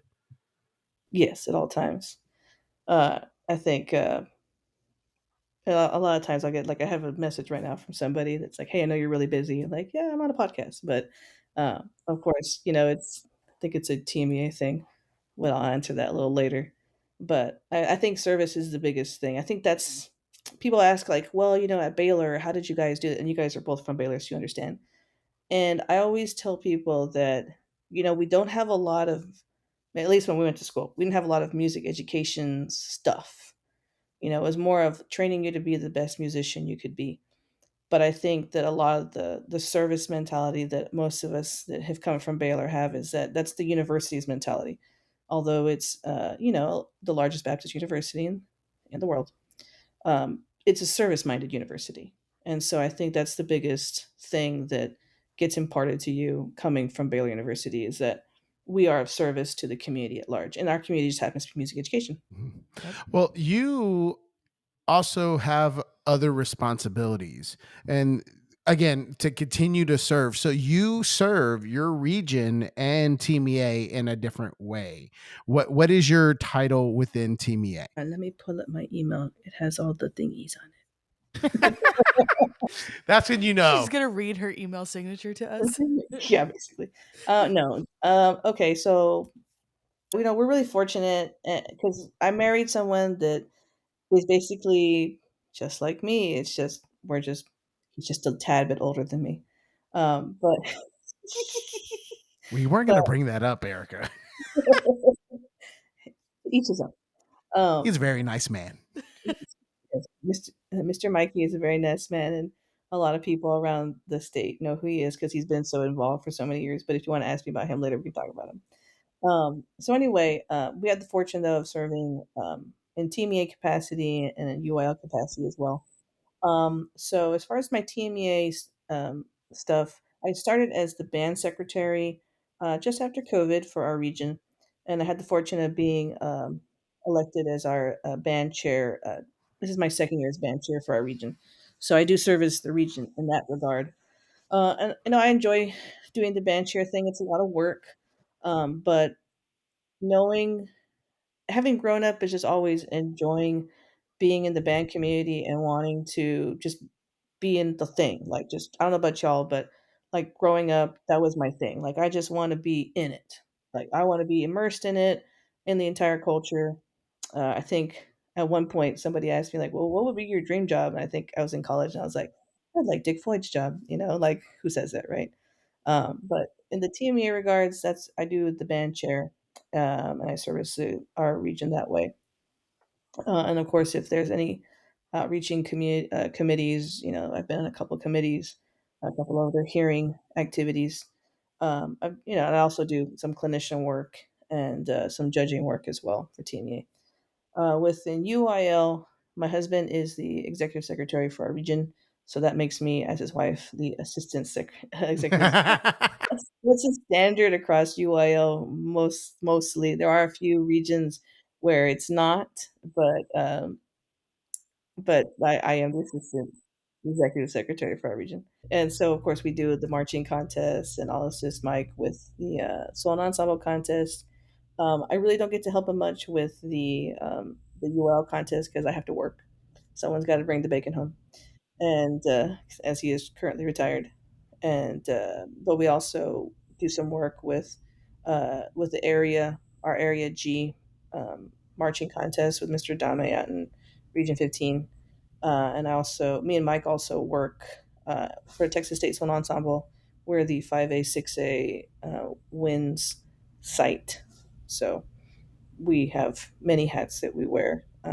But we look forward to it. I mean, I always enjoy people will see me now and they're like, I know you from somewhere. And I start rattling off like conferences that we played at or places we've done things. And they're like, no, it wasn't there. And then, like, they'll come back to me like, "You gave me the medals at Solo Ensemble." I'm like, "Yes, that is me. I gave you the medals at Solo Ensemble." And of course, we love the UIL Solo Ensemble event because, when people come into our office, they either want their award or they are desperate for help. And so we love to be able to provide as much help as possible for people during their time of need because, there's something more nerve wracking than you forgot the score for something at your hotel or your accompanist is at a different site and you've got to reschedule. And that's our job, just to make sure that we try to facilitate everybody and let everybody have their opportunity to play and perform. So that's most of our stuff, I think, that we do You're gonna have to start carrying like extensive copies of your resume, and when people ask you that, you just say, "Here, here. figure it out."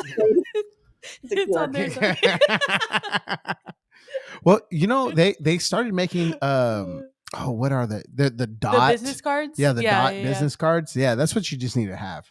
Yeah, but I find it really very fortunate because I love being involved in the activity, and I know that not everybody gets that opportunity to do it. And sometimes it's being in the right place at the right time, and sometimes it's just your character and how you hold yourself or how involved you are in things. Um, but I really do enjoy the things that we do. Me and my Mikey Poo. Oh, Mike. Oh, Mike. So, can you give us like some people who have been pretty integral in helping develop you into the music educator you are? I mean, I think really it started with my middle school directors. My middle school directors were Todd and Estella Monosmith. Todd passed away when I was in the eighth grade. It was very devastating, to say the least, to have the activity that you were involved in and that you were completely 100% invested in, and to lose that person that was shaping um, you as a musician and what you were aspiring to be as an educator. That was rough, to say the least. And then his wife, of course, they had their two young children at the time, and so that was very, I guess, molding as far as um, as from a young imprint on your psyche as a young student. But I went into middle school with them in seventh grade, or in sorry, junior high back then, um, not knowing how to count. So I knew how to play letters, but I didn't understand the music. I wasn't taught that in sixth grade because back then sixth grade was like 2 days a week at our elementary stage. And I started the semester and we didn't have instruments until I got mine in November 12th was the day it came in because I was all excited. And my friends didn't get their stuff until like December. So I was a whole month ahead of them. So I was advanced. And so I got moved over to the other class, which had instruments. I guess it was the woodwinds had their stuff sooner. So I was in a class, and I me and my friend that played percussion, we basically didn't get taught. And I don't blame the person because they were a woodwind person, so they had no idea like what to tell.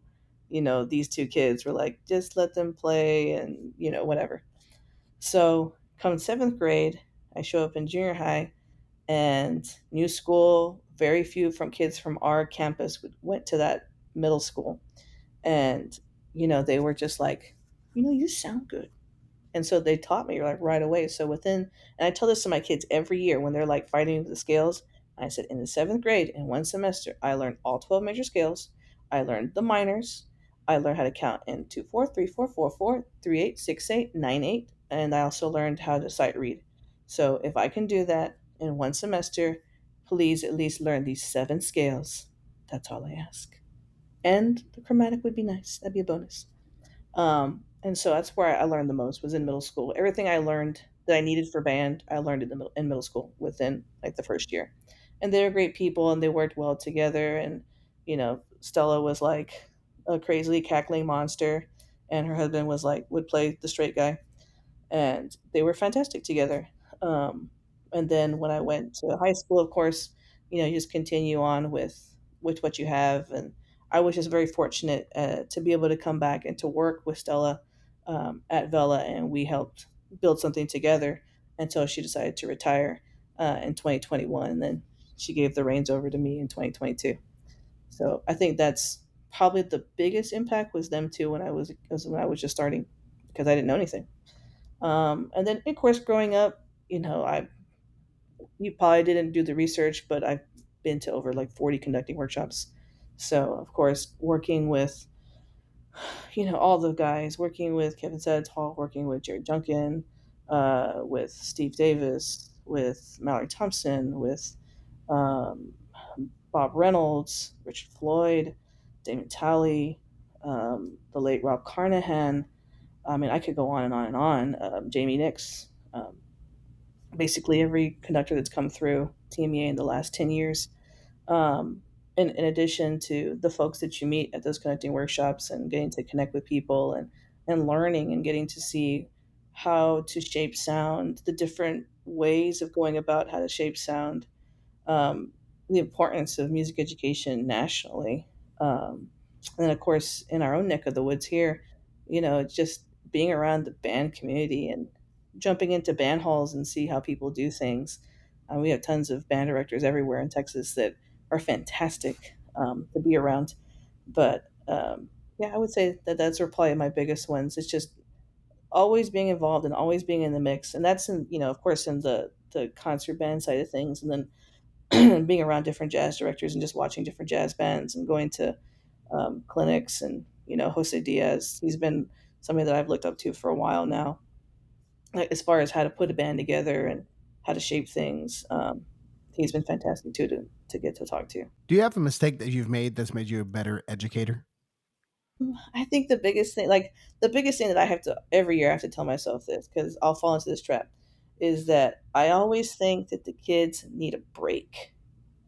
And so I've done this stupidly a couple of times where I've programmed like a month off, like after a big gig, like a big show, and then I realized very quickly that was a bad idea because you want to give yourself just enough break to where you don't lose momentum.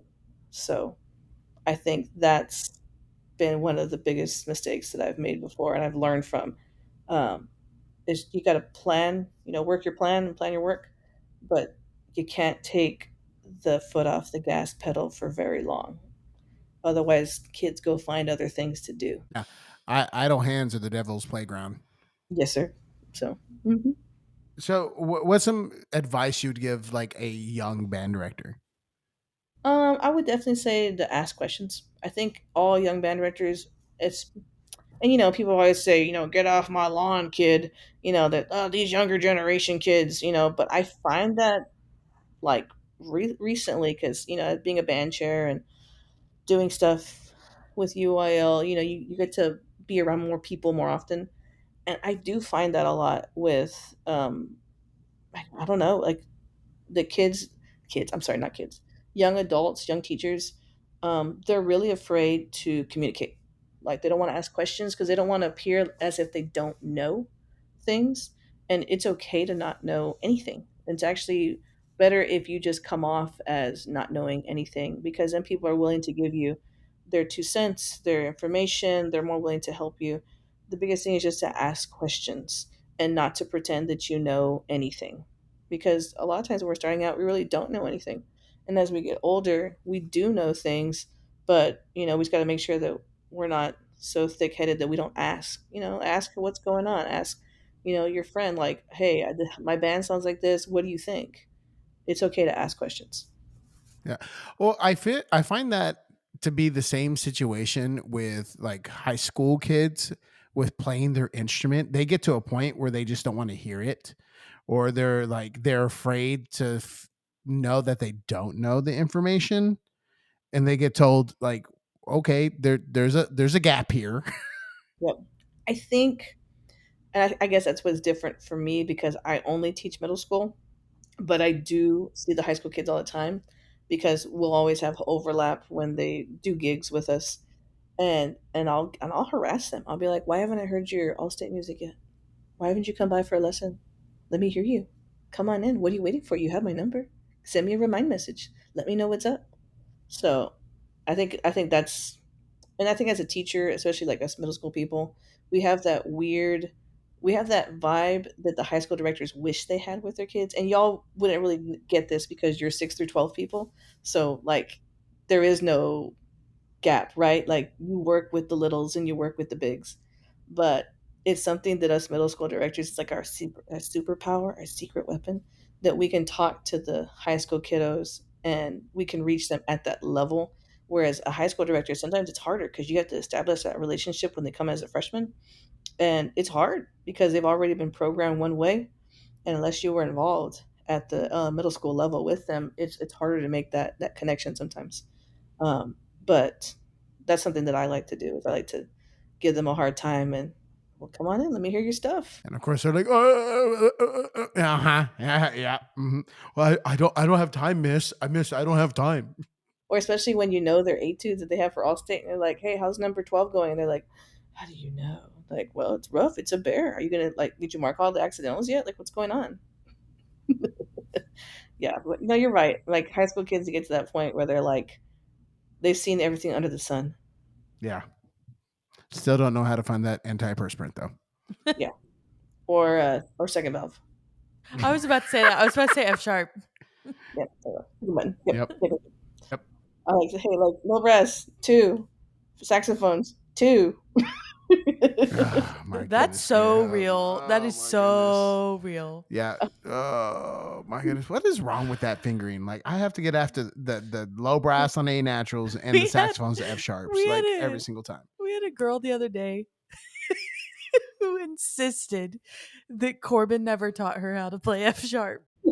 Like that was just like left out of the curriculum. And he came out and was like, "Excuse He me?" raged. And she was like, "You never taught me that." And he was like, he like left because he was That was a day for Corbin. that's Corbin had a hilarious. day. Was it Friday? I don't know. It was before that. It's become a thing with Corbin because like one of his classes is beating him up. He's like today's a 2-pack day, guys. He's like, I'm up to 3 packs. Yeah, Three that's how chicken he's tenders measuring out there ready to go. himself. So, you were saying? Who are you saying right now about the kid? Oh, F sharp. You know F what I would have sharp. told the kid? Would have been like, it's on page 46 and 47 of the beginner book. For review, but I told you where the what do you call it? Not table of contents. The word bank is. The word bank's on page 46 and 47. Go find the answer. Figure it out. That's never funny. never ceases to amaze Isn't me. it funny how you teach different kids different ways? Like, in your tuba class or your baritone class or your trombone class, you're like, let's hold D for 6 months because you don't know where D lives. And the saxophone in your class, yours is like, why are you not playing side C? Octave side C there. You know that you're supposed to play side C. What are you thinking, sixth grader? It's just funny how, different classes are just different ways. Meanwhile, in low Yes. Mhm. brass land, they don't know the difference between three and two, but, you know, I it don't is No. know. what My tuba class is smart. They So always pass two. When you teach trombone, they always pass two going from one to out anywhere. They only know one to three well, or I one to had a four. I had a rehearsal on Mondays during Thanksgiving this week, and we're doing the song, and I'm like, trombone one, B flat, A flat, and then they play it, and he keeps playing two, And I'm like, A flat, third position. He keeps playing two. I'm like, did you mark it three or did you mark it two? Oh, I marked it two. Oh my God. Yeah. Yeah. I I had a tuba player, my senior tuba player, Uh-oh. marking Oh yeah. what was it, F sharp or G sharp? The wrong fingering. It was something more simple than that. I think it was B natural. I don't know. I had to have like I have a keyboard written up on our whiteboard, and I've been teaching like this is what a half step is, this is what a whole step is, like really kind of getting into that with all levels. So like my sixth graders understand it, and I'm like going through scale stuff with the high school kids, and one of my sophomores goes, I have a C flat. I'm like, okay, look at the keyboard. That's all. I've poorly drawn keyboard on the whiteboard. A half step moves how many keys? He's like one. I go, now there's nothing between a C and a B natural. So, Oh, what do you think? C, well, it's a B flat. Well, it's not. No, no, it's not. So Never just gonna. those moments. Yeah. Just those moments. Okay, you guys teach 6 through 12, so you know it doesn't matter what you taught in sixth grade. You're going to teach again in seventh grade, and eighth grade, and ninth grade, and 10th grade, 11th grade, 12th grade. Yep. And That's even at true. that, they'll get to 12th grade and go, you never taught us that. You didn't teach me that. Yeah. Yep. Ugh. Well, some people just choose violence. That's all. That's what it Yep. is. So what's something you wish you knew before you got into the profession? Be natural? No, I'm kidding.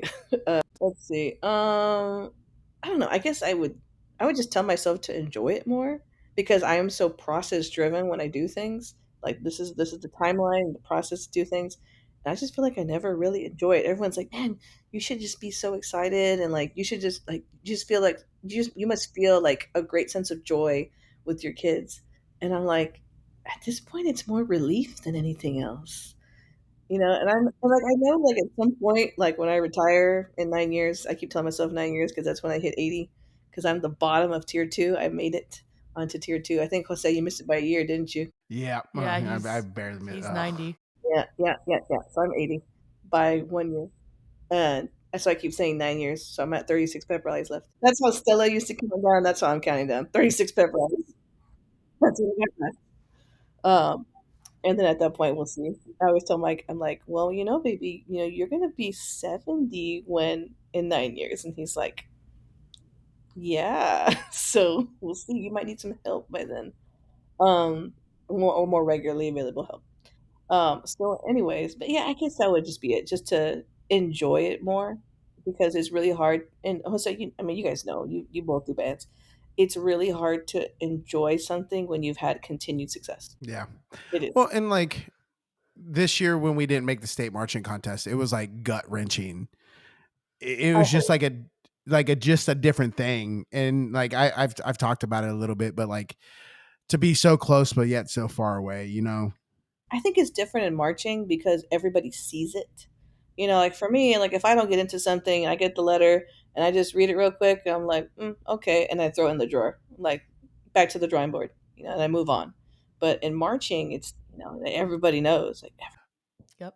So what do you do to unwind when you aren't doing the band thing? I like to go on to podcasts and I like to listen to band. Yeah, no, actually, I don't listen to anything. Actually, like when I drive home, it's in utter silence. There You is no know, music. There's nothing. I can get behind that. uh-huh. There are moments that I get off the phone with Alexa Hmm. on my drive home because I'm like, I You need guys to have a long defrag. drive home. Yeah. But it's No 30 shade to minutes. you, but you don't take the kids home.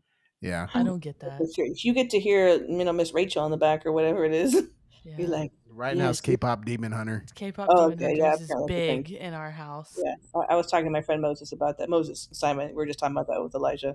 I was like, how does he even know that? He's like 3. Yeah. It's big. Yeah, it's real big. We just went to a birthday party with it. My kids every night they have like an Amazon Echo in their room, and after we tuck them into bed, like one of them rolls over and is like, "Can you please turn on the K-pop Demon Hunters songs?" And that's how they fall asleep. It's okay. I used to listen to Concerto for Orchestra by Bartok, but K-pop Demon Hunters, it bangs Yeah, as same well. We're thing. not Yeah. quite there yet. Yeah. Yeah. That's how much of a band nerd I was. I mean, I figured out modes by watching the Leonard Bernstein Young People's Concert. Um, yeah, talk about nerd of nerds. I mean, being from the Valley, we didn't have anything. Like, how are you going to learn about music? I mean, you had to go to the library to get an encyclopedia back then. We didn't have the internet stuff. Yeah, you're right. We were in that transfer from like, oh, you have a computer to like, Ooh, you're fancy. You got yeah, Windows 98? yeah. Oh, whoa. Like, look at this LimeWire thing. Let me download the entire collection of from insert university that's green with an eagle. Um, anyway. I True. only got 10 viruses. Only Oh, 10. well, you remember like back in the day being in the music library and be like, what can I get today? Oh my goodness. Yeah. That whole entire checkout system burned me at the stake. Okay, what are you talking about? Wow. Unless you work there. Oh my You gotta goodness. know a guy. You gotta know a guy to know a Yeah. guy. True. See, we're just True. listening to K-pop Demon Hunter. See, we just have a very spoiled golden doodle and a rescue kitten. So Mike will go over. He'll put the pup in his evening crate because he has multiple crates and he has a condo area too that we have fenced off because he's bougie like that. He's a golden doodle. He's beautiful and very naughty. Today, actually, I called Stella and I said, "Hey, Fitz wants to visit his brother and his cousin because his brother is actually Stella's dog and Charlie. So Fitz is actually a golden doodle, and then Charlie, the brother, it just happens to be black like the mom. So they are brothers, but people are always like, "What?" Like, yeah, it's the same litter. Anyway, so then her son Chris, Chris, he's down, Yeah. and so they have Patsu, their little mini golden doodle. I think he's a doodle. He's a mix.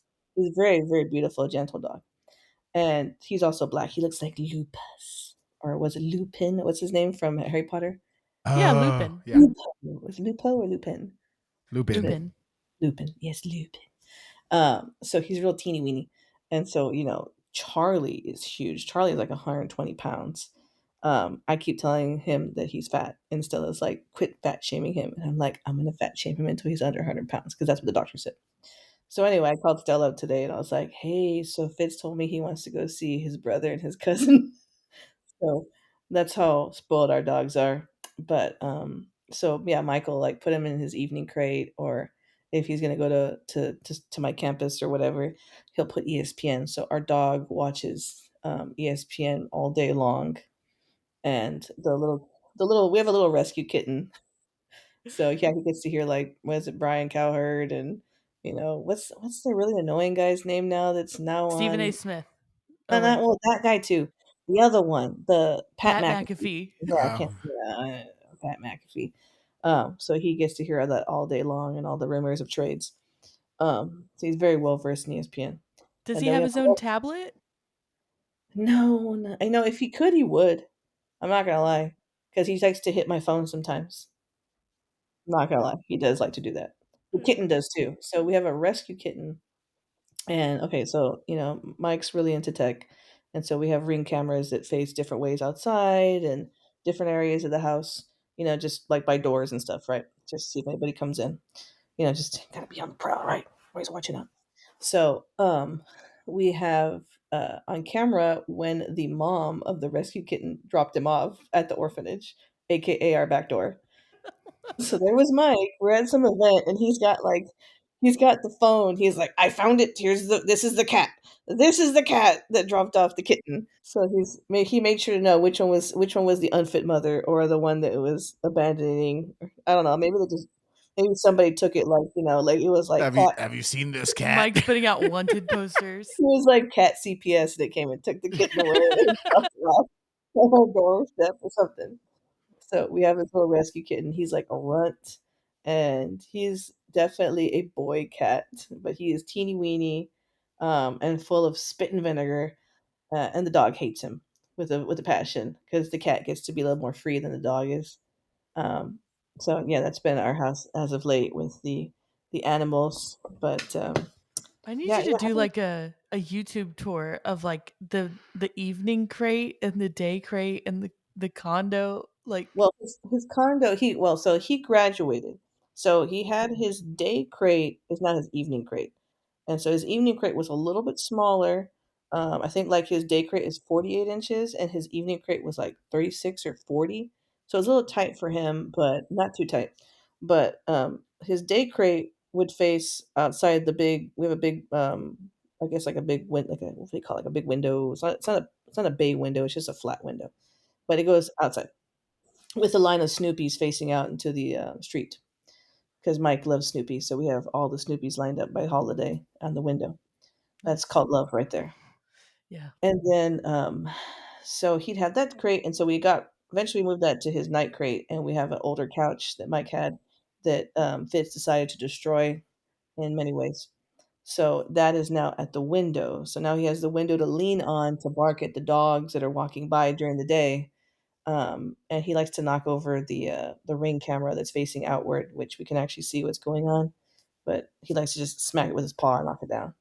But yes, that is our life right now with the animals. We need like an MTV Crib style video of the Hi Fitz, welcome to my crib. Yes. He's like, so this is the front door. I like to like hit the knob and let them know I want to go outside. This is my couch. And this is my water bowl. It's always empty and I'm always barking my head off because I need more water. And this is my cage. And this is my little pad. He actually has a little pad too. And we have like a I guess like a little foldable gate system. And he likes to push it as far as possible to get as close to us because as you may know that golden doodles are Velcro dogs, and so they want to be with you and on you at all times We possible. wouldn't know anything about that. Velcro dog and Velcro children. I currently have a Velcro dog and a Velcro baby, Oh, and that's both of them only want to be around me most of the time. oh, Both at the same time. yeah, Yeah. It's a yeah. lot. That's how we roll over here in the 956. What's something that you wish you could bring back? And you mean like music on MTV, or like what do you mean? Oh, yeah, Yeah. anything that you, anything. Anything? Trying to think. What have we?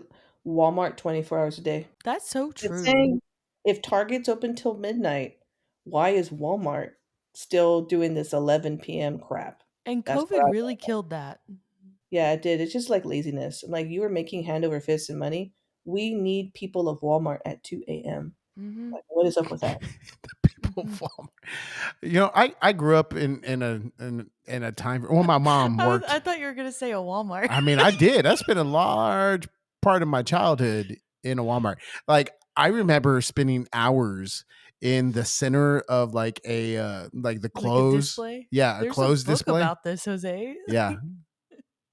But I spent a large amount of my childhood in the center of those things, and me and my brother would play in them. Did she do like the I'm not back room, or surprised. what did she do? She was in charge of layaway. Lay-by. Okay, nice. So we always refer to Walmart as Wally Martinez. What? Yeah. I've never heard this Wally before. Martinez. Yeah, I've Wally Martinez. never once said that. Walmart. Yeah. I've been married to you for 10 years. I've Not, well, not the traditional Walmart, but Wally Martinez. Yeah, you can go see Wally Martinez. So I have not is that once heard that. was that in Sinton? Because I think Sinton is like I always thought that Sinton was like the county hub of whatever county it's in. San Patricio. Yeah, San Patricio County. Is it really the county seat? Yes. Yeah. Oh, okay. I would think that's like it. You know, there's like It's the probably county a seat. San Patricio city, sort of, with like one light or like a stop sign, and then Yes. okay, Is there really? Yeah, the old San Pat was the first place to ever carry out the execution of a woman in Texas. Oh. nice. And now you went to Gatesville, where they have women's prisons. It's in your genes, Jose. Yeah. Yeah, but there's a whole entire like folklore about that Wow. because like when they hung her, What a thing to be known for. she like put a curse on the town saying that it would never prosper, and now Well, like there's nothing there. There's nothing Just there. another instance of a woman being right. yep, yep, to the very end. So is that like part of like La Llorona? Is that part of Yes, lore? kind of. That's San Where is Patricio. it? Exactly. Nobody really knows. Like it's off in the distance. Okay. Can you see it from Sinton? No. Well, all right. But Sinton really is the county Yeah, seat. it's the county seat. Yeah, it's probably like you just keep driving down some like back county road, and then all of a sudden you're like in like there's like this one house and like In three someone's abandoned pasture. places and like an old cemetery, and that's probably it. Yeah. That has to be true. I can't imagine another. Yeah, that Instagrammer, the Texas Wanderer, he Yeah. went Yeah. there. Oh. Okay. I think you sent that to me. Yeah. I've forgotten all that. There's a lot of places like that. When you start driving those backwoods, like when you are driving to San Antonio and the traffic is terrible, and then you start trying to like, oh, let me go towards the whatever tollway, and then you get off on the wrong road, and the next thing you know, you're doing all these banks and turns, and you have no idea where you are, and you pass some of those markers, and you're like, wait, what happened here? Oh, that's really cool. When we were watching I think it was the 3A state marching contest, there was a school there, and I think they had said that they had like this was their first year like going to state marching contest in a while. And I was like, where is that? And we looked it up, and it's like literally a town that we've driven through to get to Sinton. And I didn't even remember the name of the town. I still couldn't tell you what it was, to be honest with you. But I was like, wow. Yeah. It started I with have an no R, idea. didn't it? I have no idea. It was like next to I think like Kennedy Yeah, it's or outside of something. Kennedy and Carn City. Carn I City. don't remember which school it was City. though. Yeah. Carn City. So if it wasn't Ben, what would it have been? Okay, so you know how you take those tests, right? And they're like, you should be blah blah blah. Well, my test, it was always like, you should be an accountant. You should be a blah blah blah. And so that's what it always was. And my parents had wanted me to go into like computers and stuff because I was a big nerd and really into computers. And but no, actually, my backup choice was to be an economist. So I had when I was in junior high in seventh grade. Um, if I don't know if you're very aware of academic decathlon, but they have different levels at different grade levels. So in pentathlon, I was the A category math champ as a seventh grader, and then in the 10th grade for um, octathlon, I won the economics medal for my grade division. I think I was a B student by then because I wasn't going to get straight A's because I'm B's for band. And then, in 12th grade, I did really well in economics too. And so it always had kind of been like a hobby of mine. I just liked economics, and so my backup degree was economics with a global studies major, because anyone that's ever studied economics will tell you we don't make policy, we just tell you why you're wrong. So, because economics and politics are very closely aligned. It's just politics are the people that get into politics get into the thing, and economics or economists just do all the research and give you the reasoning why you do things and don't do things. So, but I didn't want to be behind a desk my whole life. Actually, I was gung ho gonna go to Penn State. I had just always loved Penn State. Um, you know, all the things with Penn State before the demise of Penn State, and I'm kind of glad that I didn't go. I would have gone right in the middle of Escándalo, but I got to be a junior, and I was like, you know what, I'm gonna major in music and be a band director in Texas, so I should probably go to school in Texas. So I looked around, and all my good band directors had not my good band directors, but a lot of my band directors had been, or people I looked up to had gone to Baylor. And so I was like, "Okay, I guess I should go to Baylor." And so I put in my stuff for it. It was the only school that I submitted to for anything. Um, Back then, when you're a kid, you have no idea, right? Unless someone has explained to you the process of how colleges work, you're just like, I'm gonna go here. And then yeah, of course, I'm just gonna get in, and I'm gonna get into the studio, and you're like, "Oh, I have to try out for this? Okay, cool. Well, I'll play." And going into Baylor, I knew about Baylor. I knew Richard Floyd had been there. I knew of Mike Haithcock. Um, I didn't know like any of the applied faculty. I just showed up to the audition, and fortunately, Barry Hopper needed 5 trumpets that year, and I was good enough to get in, and that's how I ended up at Baylor. But, you know, in retrospect, like now, I probably would not get into Baylor. Um, and my pathway would be very different. But most people, they say that you go to you put in for multiple schools, and I was just like, nope, this is where I'm gonna go, and it just happened to work out for me. The late great Barry Hopper. That's right, yes, sir. Like, yep. Is it gonna work today? Will it work today? Yeah, that's it. But yeah, that's how I ended up at Baylor. I was just like, hey, you went to Baylor. If you went there, I can get there, go there too. So it's fine. And then you keep Oh, going. You're like, thankfully, at that point, my mom had already had gone through the thing and become a nurse and was making good money, so it was less of an issue. Of course, my sister went to school for free because mom and dad paid for that one, so yeah. Okay, there you go. yep, yep. Do you have a guilty pleasure TV show? Um, so, like, Victor and Ronnie are always on me about that because 'cause they're all into the shows, and, I'm like I was telling somebody this last week, I'm either at an event, I am rehearsing, I am planning for an event, I am making a deposit, I'm doing parent phone calls, I'm at an event, I'm at a rehearsal. That's how the last couple of weeks have been. But when I do have time off, or even at night, like I like to fall asleep to FBI. I think it's just kind of like a guilty pleasure show. And I like Criminal Minds.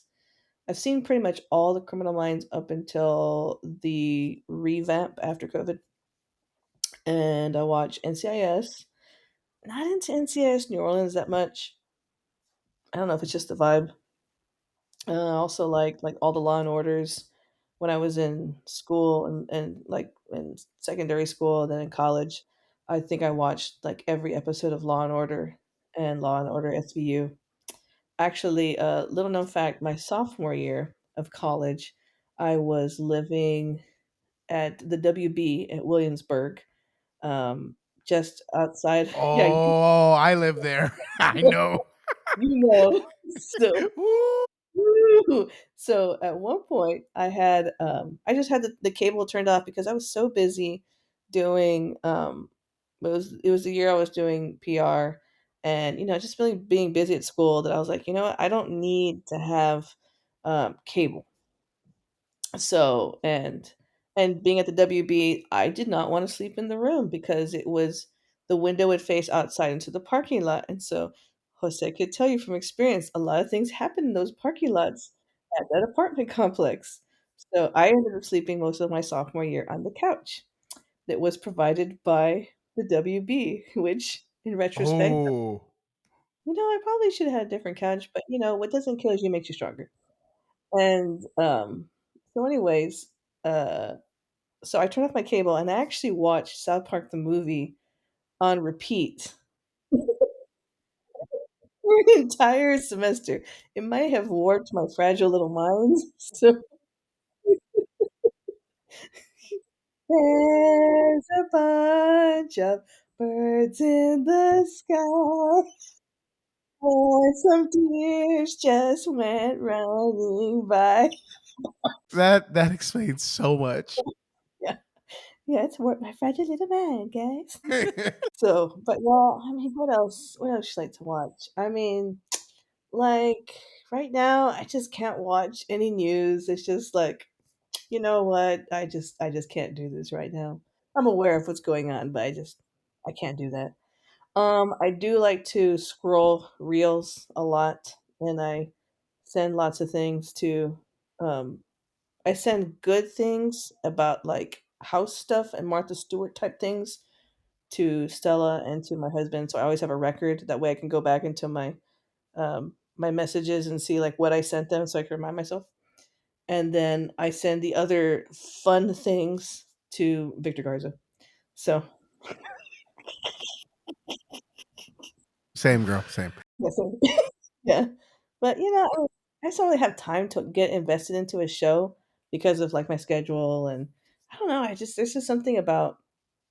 Okay, I will say this. I have watched when was it before COVID, after COVID, I did stream three seasons straight of House of Cards, and there was 52 episodes, and I will not recommend that to anyone because when I finished those 52 episodes in like 2.5 days or whatever it was. Talk about a break with reality. Just wasn't good. It was a good thing I had the rest of the week to recover, as I just yeah. I After that I told myself never again, never gonna like totally binge a series or I don't know, 52 and a half hours of That's stuff. a lot. There's Yeah, 52 because it's a house of cards. Yeah. right. There's a House of Do Cards. you And remember when Lost was really big when we were in college? yeah, it was I was just starting to teach when that came out. And so I felt real lost in my first years teaching anyway, because I was out in the middle of nowhere. And you know how it is those first few years of teaching where you're just like trying to figure out what to do. But no, I never really watched Lost. I saw a few episodes. I thought it was really odd because I guess because I missed the beginning. So once you got off of the show, you're like, "What's going on?" It was Lost in 24. Okay, and 24, yeah, I never 24 watched is either pretty of good. those. I think I watched like the first 7 or 8 episodes of 24, and then I got busy with work, so I couldn't watch it. Yeah, those were two of the big shows. Well, I remember like Wes Miller going on and on Yeah, about. Eliminator.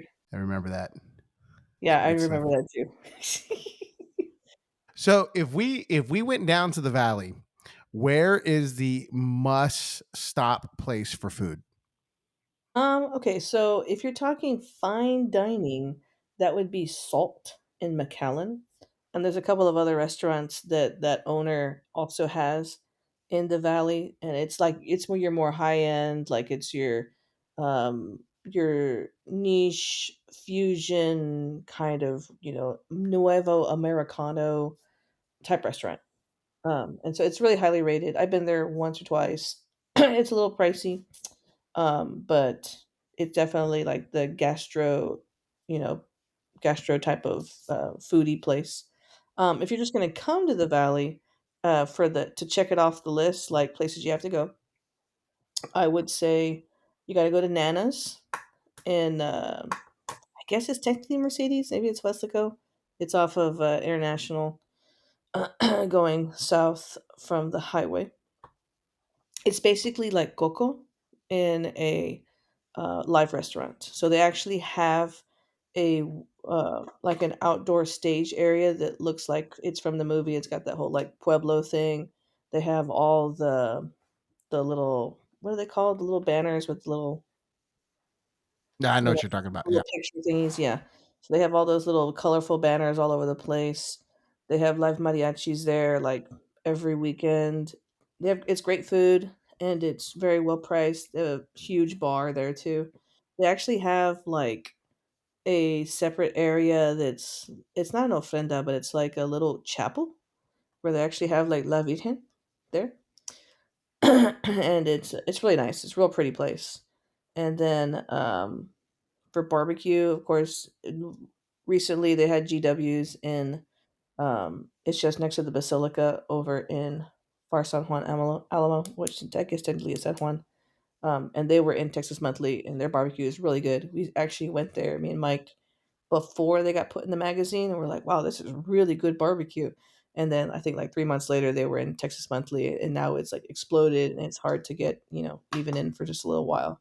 So those are probably like I think like the most like if you're gonna come to the valley, you gotta try this place. Of course, there's like Delia's tamales if you're into tamales. I don't know if Delia is much involved in it anymore, but you heard about that. So, but those are like kind of some go-to places in the valley. But I'm not a big foodie, so I couldn't give you like, oh, you gotta try this place. This place just opened. That's not my thing with the foods and stuff. Also, I found San Patricio. It is south of Mathis and Mhm. west of Odom. And let me just put it like how entrenched this like ghost story is. There is like one thing in San Patricio, and it is the hauntings of Boogeyman Halloween. Like, like stop. The heck? Yeah, the hauntings of Boogeyman. If it took you that long to find that information, it Oh, it took must be hard to find. Her name is Josefa, which of course back in the day that was a big name. Josefa Chipita Rodriguez was convicted of murder and hanged in San Patricio County at the age of 63. More than a, 63? she was 63. More than a century later, the Texas legislature passed a resolution noting that Rodriguez did not receive a fair trial. Well, I guess that'd be why she cursed the stuff. Yeah. The more you know, Texas is so like interesting in that way. There's folk legend since the 30s. There have been numerous alleged sightings of her ghost along the Nueces River. And it says, subject of numerous books and or newspaper articles. Rachel Blunser Hebert's epic length poem Shadows of the Nueces and Teresa Paloma Acosta's poem Chipita both portray Rodriguez as a heroine. Hmm, interesting. Oh, and there's a musical, or there's an opera, Chipita Rodriguez. Hmm, Wow. Oh, the interesting. more you know. You're gonna have to stage a production. I know. I wonder what that. I'm gonna have to look it up. Why do you do the hanging there? Erica, we have some quick fire questions for you. Okay. Do you have a favorite musical? Yes, actually, it's called Chipita Rodriguez, but preferably the live action edition, Julie Andrews. All right, Taylor Swift, Miley Cyrus, are under Ariana Grande. If you Huh? had to pick one, I guess T Swift because like my cousin loves T Swift. I kind of like her story. do you have a favorite rom com? Oh man, I would say The Proposal. Ooh, Good good one. answer. Is pineapple acceptable on pizza? I hate pineapple. It makes my tongue fuzzy. Is a hot dog a sandwich? By definition, I would say yes. My heart says no. Toilet paper over or under? No, no, no. It's over. It's the way it came in the patent. It's got to go over. Which Twix do you prefer, the left or the right? I actually tell this to my saxophone section. I divide them by right Twix and left Twix, and the right side's always better. Sousa, King, or Fillmore? Sousa, King, or Fillmore? I have affinity for King. Favorite stand tune? Macho Nacho. Just kidding. Not Macho Nacho. There's a story behind Macho Nacho, by the way. I would say favorite stand tune. Actually, it probably would be not Macho Nacho. It's kind of funny, actually. Worst stand tune? Oh, that stupid Time Lords one we do at Baylor. I hate that song. I had to explain why we call it Time Lord, Yeah, which is not like a great story. it's not a great story. I hated having to do the figure eights over and over and over again. It made me Yeah. dizzy. Do you have a favorite jazz artist? Blake and the Jazz Messengers. Conchas or empanadas? Conchas. I do not like cooked fruit. Really? Don't like it. She Oh, had that wow. answer ready. I know Yeah, she sure did. Are I've you a had it. sweet or savory person? I like it both. Like I like what's that? Like I like Sour Patch Kids. Like I like it both ways. Don't let Victor hear that though. Wh- What's a bad habit you'd like to break? I had stopped biting my nails, but then if I get really like busy, then they find their way back to my mouth. If you could have any superpower, what would it be? Superpower. I guess it would be to probably turn back time Interesting. or time travel. I guess Do you have a favorite store? my sister and everyone say it'd be the eye Target because it just draws you in. I do like Target, but yeah, it's about it. There's not a lot down here. I mean, I mean, mine's HEB, so. oh, everybody loves HEB, but if I'm not. I mean, I don't cook a lot, so Well, we see Snapchats. Jose doesn't cook a lot either, so We see Snapchats of you out to dinner a whole lot with Victor Garza. I'm sure you do because it's we literally like I finished jazz rehearsal at 7 o'clock. You know, we'll feed the kids a snack, and then we'll take off and you go get something to eat because I mean you rehearse from 7 to 7 like every day, so. Which begs the question: who do you text the most? Mm, let's see. Let's find out. Let's find out. Is it husband It, one or husband two? it'd be between Mike, Stella, and well, the group chat from work and then Victor. I wonder what those stats are. What's your walk up song? My funny response would be, "This is my fight song." No, but what would be my walk up song? Maybe Mars. The bringer of war. Take that. I'll take that. It's intimidating. If you had a spy code name, what would it be? My code name. Probably my aim. Fox Harmony. You said aim. Yeah, your whatever messenger name. Oh my goodness. You know you're a Uh, certain age when you have one of those. oh yeah, yeah. You're like when you know what the dial up tone sounds like. Yeah. Well, like, what was one of the other signs that you're starting to get old? Oh, when you have you ever asked a kid to make a heart with their hands? I don't know. I don't know how. Well, they also do this one. My fingers don't move like this. Yeah, it's like gang signs. I don't know if I can do that. No, but Yeah, really, for it real, is. for real. I Or think when the you, gang signs would be easier. or when you ask them to show you how they Oh, how answer the to answer phone. the phone. Yeah, and they're like a brick. Yeah, or turn off the phone. Well, the high school we feed to, they do the aloha thing for like hawks up, and so I'm like, phone? If you were guaranteed the answer to one question, what would it be? Who shot JFK? That's always Jose's like. If people don't know what to say, that's what he tells them. Who shot I mean, JFK? that's a Or who shot JR? that's another one. Who It's a shot big Jr. one. Okay, what is a skill that you want to learn this year that you've never done before? A skill. Um. Well, I need to get better. I hate, and I say this with all heart. I hate B flat on the saxophone. So because I have to teach it, right? I have to teach saxophone. I teach beginners and I teach jazz saxophone. And my brain just does not like B flat on the saxophone. I don't know why. And there's three of them. And half the time in the jazz stuff, I'll just play one and one. If the passage is too fast, my brain just does not want to play side B flat. And so that is something that I need to work on this year myself. But as far as like a new skill, I don't know. A lot of stuff doesn't stick to my brain anymore. I think my new skill needs to be like literally logistical time management with my brain. You know what's something I wish I could learn? Like real? I'm afraid of what you're gonna say. I wish I could learn card magic. Well, that's kind of cool. I that's a good journey for you. I could never. I just like I don't know. Just about You should do it. In your 40th year of life, learn something new. okay, you know the scene from Ant-Man Hmm. with the FBI agent? Yeah. Like that's what like I kind of want to learn card magic. Is One that thing I've weird? always No. no, I mean that's at least that's a cheap hobby. It's not going Yeah. to cost. Yeah. It's not going to be like I really want to go learn how to, How go to out and gamble. how to be a commando or something, all that kind of stuff. I think, one thing I've always wanted to do, and maybe not so much a skill.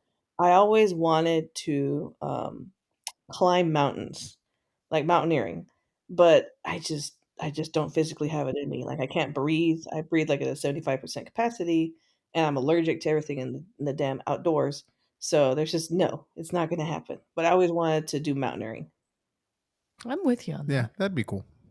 I like outdoors. I like hiking. I like doing I would stuff like like to that. I climb a mountain. Yeah. like There the just outside seems to too. be a It few just barriers there. it's just trying to kill me, so there's that. If you had three wishes, what would you wish for? And we're going by the Aladdin rules where you can't wish Okay, somebody which to one be would you? Let's see.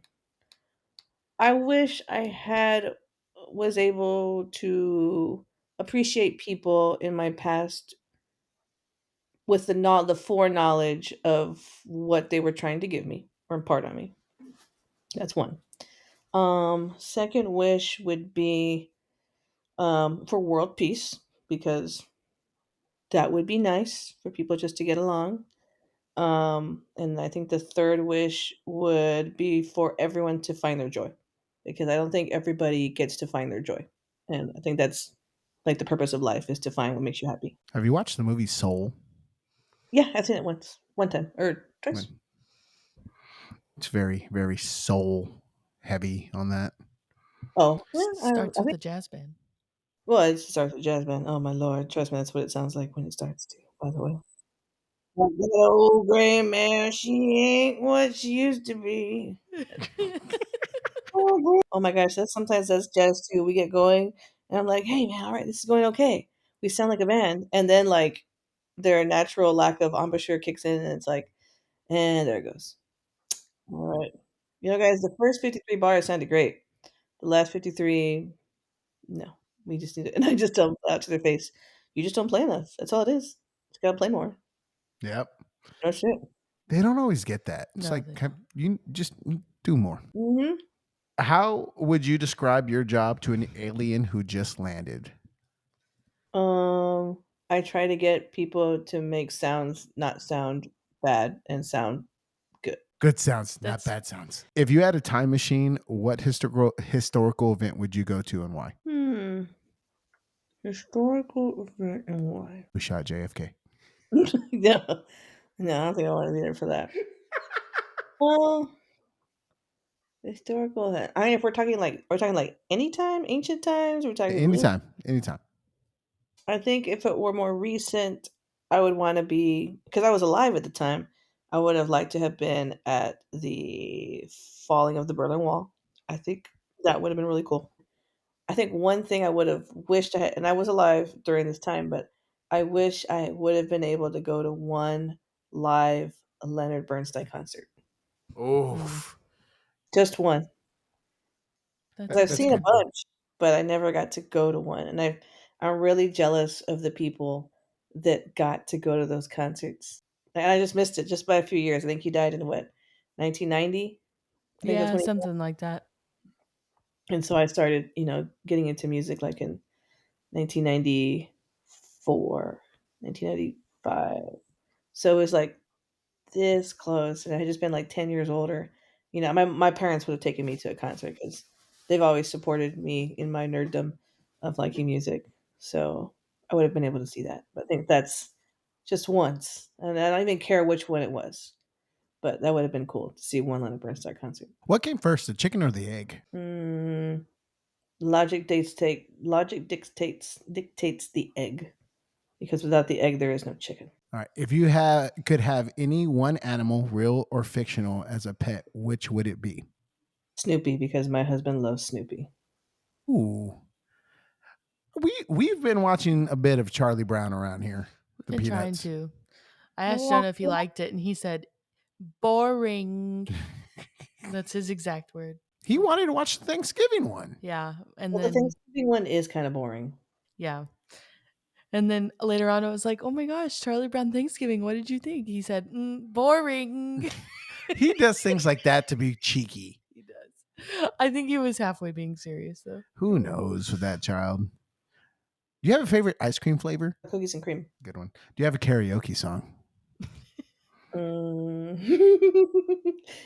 We always like to put on the Selena stuff just to drive people crazy when we do All karaoke. right. Come on up, Nice. Lord. There's nothing wrong with that. Nothing wrong with that at all. Get some crowd involvement. Yeah. Is Die Hard a Christmas movie? Yes. I mean, there's no hesitation on that. It's a Christmas movie. I mean, it's its own spectrum of the Christmas movies, but it's a Christmas movie.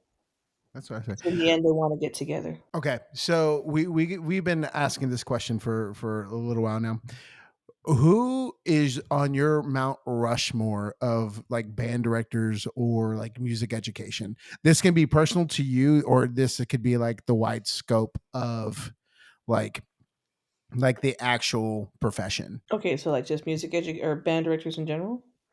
Uh, Anybody who's made an influence in music education or the music profession.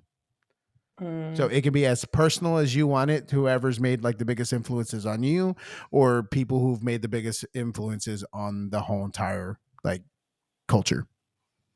I'm gonna be Jerry Junkin. I mean, there's I would think just based on the history of what he's done and accomplished and the outreach, it'd be Jerry Junkin. Trust me, there's tons of other fantastic band conductors, but I think there's a way that Jerry embraces the culture and how he impacts people and globally and locally. And he's a good people person too. And knowing the history and his dad and growing up where they grew up and being part of that South Texas culture. I mean, from Victoria down to Alice and into the valley, that whole that's kind of like our people. Um, but yeah, I'd say Jerry. Jerry, you got 3 more. If I could do three more. Oh, Yes.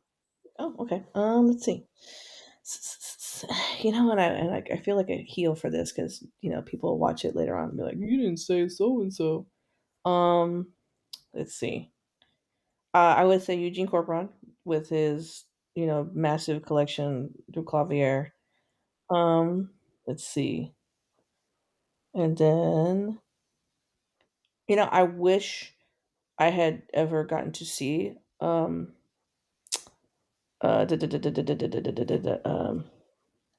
William Ravelli. I mean, I've heard of the tons of things that he's done for the band community. Um, and oh, I mean, you can't leave out Fred Fennell. That's a good Yeah, that's list. a good list. That's a really good list. Yeah, and I had we were lucky. I think you were there. We're fortunate enough to get to see Fred before he passed away. Um, yeah, and then the other, like I said, I wish I had been able to meet William Ravelli or get to be in a rehearsal with him, and we all hear about the stories about how it was, but yeah, I mean, there's other greats too. I wish it was more than four because I mean, you could go on and on, like with Bob Reynolds and Mallory Thompson and so on and so forth. Leonard Falcone. Oh, yeah. Um, There. It's just, and Amy that's the Hart. thing. There's I mean, you could go on. Everybody that had their own band. Yeah. I mean, when Alexa and I answered that question, it was like very much like I went big picture band, and Alexa went very much more personal band. And like that's the very interesting thing, that like the way you think about that question. And so like for you, you went like big picture and like how those people influence like the masses, and that also gives you another opportunity to think about like your own personal like Mount Rushmore, as far as like the people who made the influence on you. So like that's also another way to think about it. Well, Erica, I got one final question. Oh, it's a couple of questions for you. Okay, this is a staple within the pod. uh is there a Dairy Queen in your hometown? Yes, there's Okay. two actually. Oh, there's 2. We were So fancy. Fancy, yeah. fancy Nancy. What's your DQ order? Um, I mean, I do like their tacos. I think they're pretty good. They're banging. Um, I would go with the tacos and then an Oreo McFlurry, but the mini because diabetes. McFlurry. Oh I'm no, she sorry, said the McFlurry. the Oreo Blizzard. Blizzard, yeah, Blizzard. yeah, and yeah, mini because the diabetes. You don't want the diabetes. We're burning the midnight oil now. Diabetes. No, the midnight insulin. It's- The don'ts. Okay, I usually stay up until like 1 o'clock anyway because I just can't sleep. no, You're just lucky I I'm not understand. reconciling checks that I deposited early today. Oh, Mm. no, thank you. No, thank you. Well, Erica, I think that's all I have. Tears. Oh, you didn't ask me about my what was that one question I've heard you ask people? Oh, your favorite memory as a band director. Well, I figured you rolled that one in to some of the other things that you were talking about. So, but since Tell you us brought your it back, favorite memory. what's your favorite memory? My favorite memory is dragging my kids through 14 hours of Magic Kingdom and Disney, forcing them to enjoy the magic for 14 hours when they were begging to go home. Uh, That's when you know, like you will experience joy. yeah, that's when you know you've tapped them out, when they're like, "We're tired, let's go home." Yeah. I actually The had Magic Kingdom is I not. actually had a kid talk a chaperone into taking them back to the hotel. Did you break those kids on that trip or what? Well, they needed to have experience the magic of Disney. And you really have never experienced the Disney magic until you're at the end of a Disney day, and you go like, "I'm done with this place." Yeah. I will say this. I think that the middle school age is probably the best outside of maybe like a 4-year, 5-year-old. Because, when they're 4 and 5, that's like the precious time where everything is cute and they're manageable. And then you get the threes, or threes are not good. And then if they get a little too old, then the magic's not cool anymore. But surprisingly, middle school age kids is right in the sweet spot for Disney. Like, even though it was like kid rides, they were like, yeah, let's go do this. And except you didn't have to like manage them and put a backpack with straps and a leash on it to make sure they didn't run away from you. You should Nor put put a this. backpack with a leash on them anyways. They're middle school kids. Yeah, that's true. You will put these ears on and you will like it. No, they were That's the ones that were there. We bought you here are the ears. We bought you your own pair. And I'm like, okay. That's funny. I don't want to do this anymore, Grandpa. Yeah, no, they had a great time. It was probably by far the easiest trip to go on with kids because you can't lose them. They're in the park. There's nowhere else they can go. And, I don't know, they're with their friends and they do their thing, and, man, like, they had all their I guess there was still Genie passes back then, and they had their lineup, they had already planned their day and what they were doing and, all that stuff and where they're gonna eat, and they definitely spent a lot of money and enjoyed themselves. Yeah, that That's that trip awesome. is always so expensive. Ugh. We're gearing up for another trip here soon. How often do you guys go on trips? The high school takes a big trip once every 4 years. Okay, so y'all are doing Disney or what? I'm gonna let the upperclassmen vote on it. I'm gonna throw out a couple options, and they'll get to vote. Don't go skiing, we almost died. We went my freshman year, people got apoxia or hypoxia, and they were getting, because of the Yeah, elevation. yeah.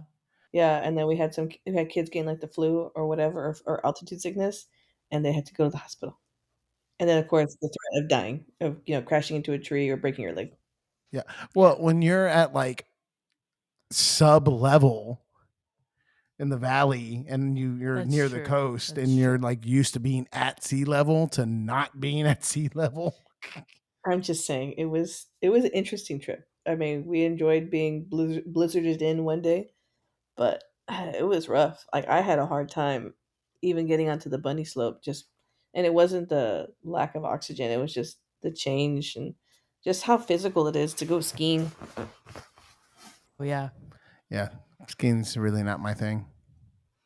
So where You would you don't like say. where would you guide the kids to go? Me, if I could do a trip like with no funds like worried, I would do a Hawaii trip. Hawaii trip, yeah. Yeah, Hawaii So trip would be expensive. one.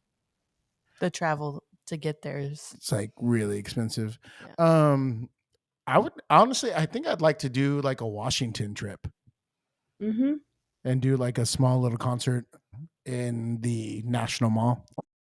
Those would be like a couple of my top ones. Oh, I mean, okay. New York would be cool. Chicago would be cool. Yeah, I'm trying to think what's been the easiest. Branson, Missouri. Yeah, I would say Branson, Missouri. I don't know. We're gonna go to New Orleans, so we'll see how it is. We're planning on taking the kids to um they're gonna go to the Dave and Buster's down there. Like, that's one of their meals, but we're gonna go to like the World War II Museum. We're gonna go on a ghost tour of Ooh. New Orleans at night. And then we're gonna go to Preservation Hall and something else. Surprisingly, when people talked about Music for All, 'cause it's in Indianapolis, right? And they have like stuff that they make you go to, but it's hard to find something to do there because it's during spring break, and it's when they're having like the big 10 basketball tournament, or they're hosting. Depends on the week if they're gonna be hosting NCAA round one.